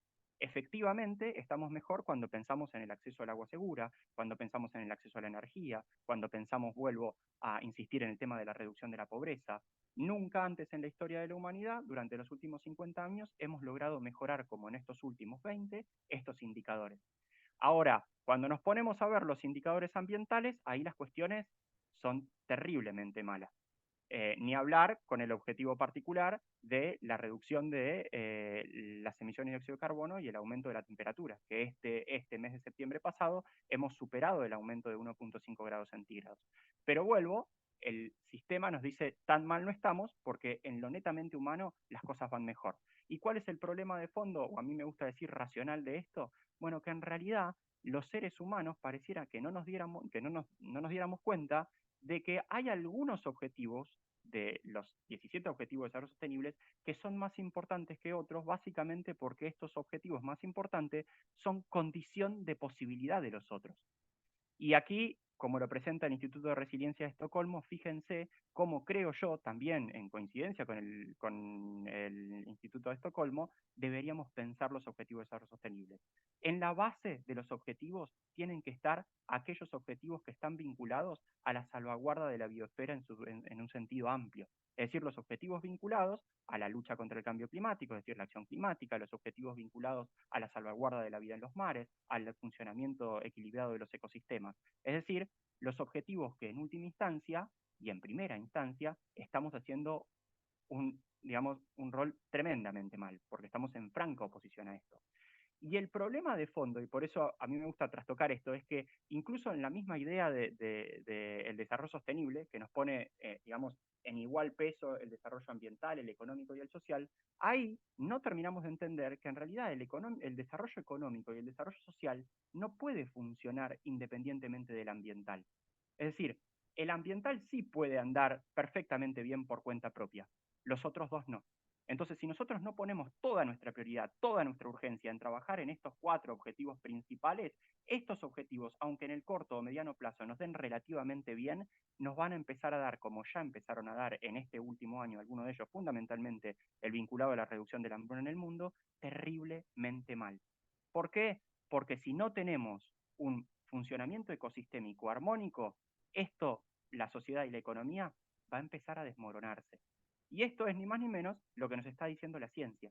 La ciencia nos está diciendo que o cambiamos drásticamente el modo en que producimos y consumimos productos y servicios y el modo mucho más profundo de cómo nos relacionamos con la naturaleza, o lo que vamos a encontrar va a ser los escenarios de colapso climático y ambiental que, vuelvo, la misma ciencia nos está advirtiendo que está cada vez más cerca. Entonces, antes de meterme con el proyecto que le decía a Giselle, me gustaba compartirles hoy, para tener otro ejemplo concreto, quería reforzar esto.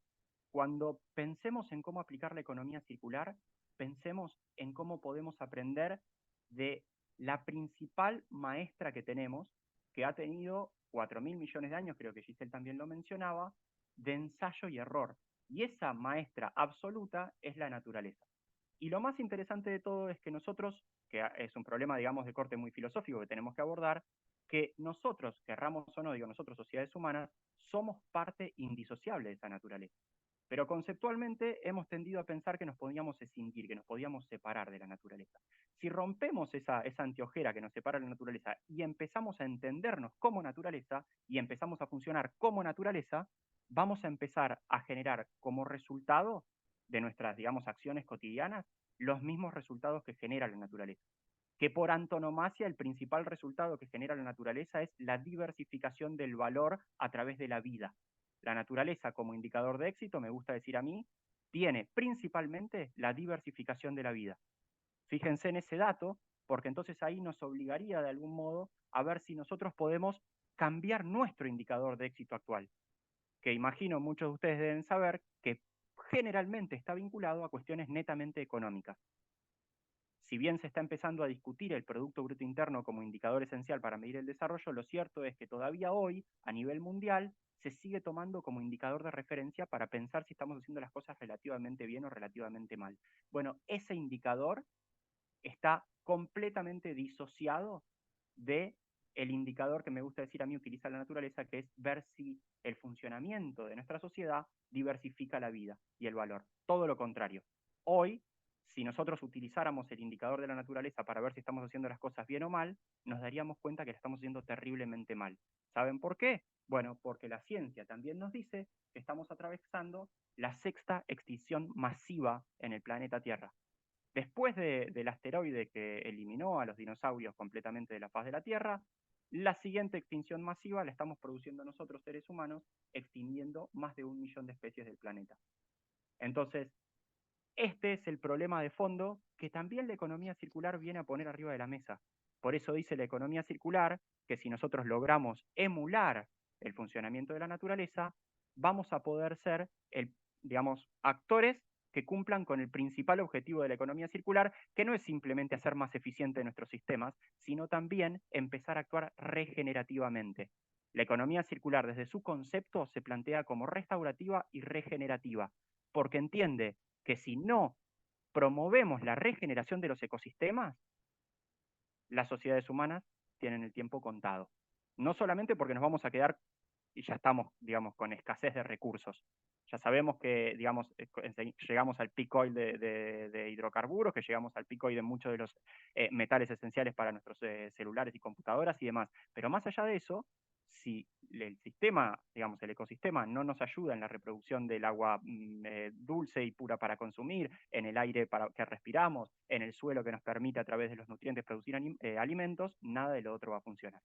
Entonces, en principio, Giselle, yo quería compartirles esta idea, y a partir de ahí sí, lo que le había dicho a Giselle que les iba a compartir es un proyecto particular de cómo nosotros estamos aplicando la economía circular, a través de otro de los principios fundamentales del funcionamiento de la naturaleza, que es el de la cooperación entre diferentes reinos. En este caso en particular, nosotros seres humanos, articulando con un reino estratégico y fundamental para el sostenimiento de la vida en la Tierra, que es el reino fúngico, el reino de los hongos. Y como también, retomando algunos de los principios que también mencionaba Giselle, o sea, pensando cómo en realidad la naturaleza no funciona de un modo circular. O sea, no es que el residuo o el subproducto de un proceso vuelve a ser reutilizado por el mismo organismo que lo generó, sino que en realidad, como también mencionaba Giselle, lo que sucede es que la naturaleza funciona de un modo espiralado, porque el subproducto de cualquier proceso o de cualquier ser vivo en realidad termina siendo un insumo para enriquecer a un organismo completamente distinto de aquel que lo generó. Entonces fíjense que ahí, por ejemplo, atenta de lleno contra una idea muy intrincada, digamos, en nuestras sociedades actuales, que es la idea de, digamos, la eficiencia en la producción de una sola cosa y del monocultivo, de todo el tiempo hacer lo mismo. Bueno, la naturaleza, por definición, funciona de modo espiralado y en ese proceso diversifica y hace que se genere la emergencia de diversidad de formas de vida y por tanto de diversidad de formas de valor. Entonces nosotros podríamos hacer lo mismo. ¿Y cómo lo hacemos particularmente? Bueno, aprovechando otra de las características que también mencionaba Giselle de la economía circular, aprovechando cuestiones que hoy nuestro sistema entiende como subproductos sin valor y que por lo general se fundamentan en esa idea lineal de que extraigo de la naturaleza, consumo, genero un residuo y ese residuo no lo valorizo porque no está en mi core, digamos, en mi core de negocio, porque mi core de negocio por ahí era producir café, entonces yo produzco el café, me tomo el café y la borra a la basura. En la naturaleza eso no funciona así. Y no solamente no funciona así en el sentido de que dice, bueno, ¿qué hace la naturaleza? Bueno, la naturaleza, por un lado, por supuesto, cualquiera me va a decir, yo genero un residuo orgánico, lo composto. Eso sería el ABC que haría la naturaleza. Pero en realidad, incluso antes de llegar al punto del compostaje, hay muchísimos otros organismos que intervienen en ese proceso. Y uno de esos organismos, por ejemplo, es el reino de los hongos. Entonces, ¿qué hacemos nosotros? Tomamos de diferentes industrias, en este caso particular con el proyecto de micelio estamos aprovechando el bagazo de la producción cervecera a través de un convenio que tenemos con Cervecería y Maltería Quilmes, y lo que hacemos es, ese bagazo lo tomamos nosotros y en lugar, hoy en día se utiliza, por ejemplo, para compostaje o para alimento animal, nosotros lo que hacemos es lo inoculamos a través de diferentes técnicas bueno, pasteurizamos el sustrato, manejamos temperatura y humedad, acceso a la luz y demás, le inoculamos la semilla de un hongo en particular, de varios, hoy estamos trabajando con gírgolas y melena de león, y a través de un sistema de manejo de algunas variables producimos hongos. Entonces acá, fíjense que superamos la visión más lineal de consumo y genera un residuo y ese residuo lo composto o termina en relleno sanitario y tomamos algo que hoy en día no tiene valor para agregarle muchísimo más valor, multiplicando ese valor por 800, 900 o 1000 veces por el costo que tiene hoy un kilo de hongos frescos, por ejemplo. Y entonces acá empezamos a ver cómo se empieza a diversificar el proceso. Y también empezamos a ver cómo podemos hacer más eficiente el uso de los recursos, en este caso recursos orgánicos y naturales. Siempre me gusta mencionar el ejemplo que tenemos más claro y medido, que es el de la borra de café, que yo les mencionaba. Ustedes saben que cuando toman un café, cuando digamos van a una cafetería y toman el café, se está aprovechando menos del 2-3% de la biomasa de ese café. O sea, prácticamente nada. En esa tacita que para nosotros es lo más rico del café, lo cierto es que estamos haciendo un proceso completamente ineficiente. El 97-98% de la biomasa y de la energía concentrada en ese café se termina desperdiciando, se pierde. Entonces nosotros tenemos que colaborar con la naturaleza para ver cómo podemos ciclar esa energía y esa materialidad, agregándole mucho más valor. Y eso es lo que hacemos con la producción de hongos. Entonces pasamos de un proceso lineal a un proceso circular que tiene múltiples beneficios y además son hermosos. Y hasta aquí déjenme ver qué es lo que más tenía para compartirles. Bueno, este es el modelo de negocios detrás del proyecto. Entonces, fíjense, por ejemplo, que las plantas industriales, bares o restaurantes que hoy en día, por ejemplo, producen café o producen cerveza y que después lo terminan tirando, nosotros decimos, mira, no lo tires, sepáranoslo, nosotros vamos a ir a buscarlo, nos lo llevamos, utilizamos eso inoculándole los diferentes tipos de hongo que producimos y generamos en primera instancia, por eso vuelvo con esta idea de la diversificación, el hongo fresco. Y ese hongo fresco se lo vendemos otra vez y se los devolvemos a las mismas empresas que nos entregan, por ejemplo, los sustratos. Entonces, ¿ahí qué hacemos? Logística inversa. Otro de los temas que mencionaba Giselle, que hay que tener en cuenta para ver cómo eficientizamos el consumo de recursos, en este caso en la logística y el transporte. Y después, cuando se genera ese residuo del hongo ya inoculado, bien podemos o transformarlo en compost, entonces parte de nuestros bloques de producción los convertimos en compost, o bien, si pensamos en esta lógica de diversificación constante, se pueden generar muchísimos otros productos. Por ejemplo, material constructivo, por las características propias que tiene, digamos, la materia miceliada. O, por ejemplo, podemos suplir el uso de ese material que, si bien es reciclable, no tiene valor de mercado como para que haya un incentivo para hacerlo, como por ejemplo, lo que mencionaba Giselle, del telgopor.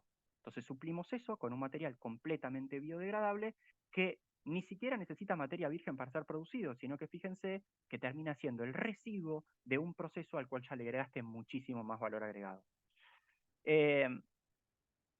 Ni hablar de la diversidad de otros usos que se le pueden dar a los hongos y que nosotros como empresa que hoy estamos desarrollando la línea biotecnológica estamos empezando a investigar.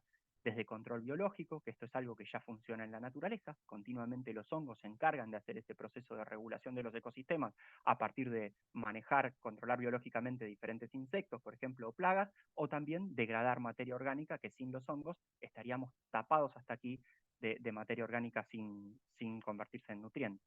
O varias otras cuestiones, como por ejemplo la bioremediación, que se están empezando a desarrollar hoy en día diferentes tipos de desarrollos para que los hongos conviertan y biodegraden, digamos, materiales que hoy en día la naturaleza no puede asimilar, como por ejemplo hidrocarburos. Y muchísimas otras más usos de los infinitos usos que tienen los hongos. Yo los invito a que, si quieren, incluso hacemos también cursos de cómo producir hongos en sus casas, aprovechando los residuos que tenemos de yerba, de café, de cartón, de papel, y van a ver el mágico proceso de producir hongos en sus casas. Así que bueno, esto es un ejemplo. Tenemos muchos ejemplos y muchos otros de los que compartió Giselle, pero a mí me gusta siempre decir lo mismo, que no se trata tanto de ver qué ejemplo concreto puedo replicar, sino de ver cómo podemos cambiar la anteojera con la que entendemos y vemos la realidad. Y la economía circular, y a mí me gusta decir más que la economía circular, el desarrollo regenerativo y el desarrollo ecosistémico, nos invita a cambiar digamos, la lógica economicista de tratar de sacar valor y entender a la naturaleza únicamente como una fuente de materia y energía, a empezar a entendernos como naturaleza y a empezar a funcionar como naturaleza, bajo la premisa de que si logramos hacer eso, vamos a poder solucionar los problemas que ha creado no la naturaleza, sino nuestra forma equivocada de verla y entenderla. Así que bueno, Giselle, felicitaciones, me encantó la presentación y muchísimas gracias por permitirme compartir estos minutos con todos. Bueno, muchas gracias a vos, Gonzalo. La verdad es que súper enriquecedora tu presentación. A las 1:30 me avisaron, estamos en tiempo, y yo dije, no importa, que termine tranquilo porque estamos todos muy, muy concentrados y escuchándote con mucha atención. Así que te agradezco muchísimo por tu tiempo, por haberte quedado hasta el final y por haber compartido. Los invito a todos a que lo sigan. Si querés volver a poner en el chat dónde te podemos encontrar o dónde podemos encontrar este emprendimiento. Yo ya me estoy anotando en un curso para producir hongos en casa, me encantó esa idea. Y bueno, les quiero agradecer mucho a todos por haber participado. Vamos a ver si ahí pueden ver la presentación. Les Perfecto, vamos bueno. a dejar aprovecho nomás para volver a agradecerte y sí, el próximo curso lo vamos a estar haciendo este viernes de producción de hongos. Y con respecto a los contactos, Micelio Bio es para todo lo que estamos trabajando en tema hongos y después parte del otro trabajo que hacemos es a través del Club de Roma Argentina, que en otra ocasión tendremos oportunidad de compartir algo de eso, Giselle. Seguramente ya te vamos a estar contactando con más tiempo y tenemos muchos invitados y bueno, primero se demora un poquito, así que empezamos un poquito más tarde, pero bueno, por lo menos te pudimos aprovechar con todo esto que ya es muchísimo. Así que muchas gracias a todos por haberse sumado. Recuerden que el miércoles que viene tenemos el último encuentro. Vamos a estar hablando de estrategias sociales de impacto ambiental. Vamos a tener también a varias invitadas, en este caso, especialistas en el tema para que nos compartan distintas experiencias, distintas estrategias que podamos incorporar. Así que muchas gracias y bueno, ya los liberamos, estamos pasaditos de horario. Gracias por haberse sumado. Muchas gracias. Hasta luego.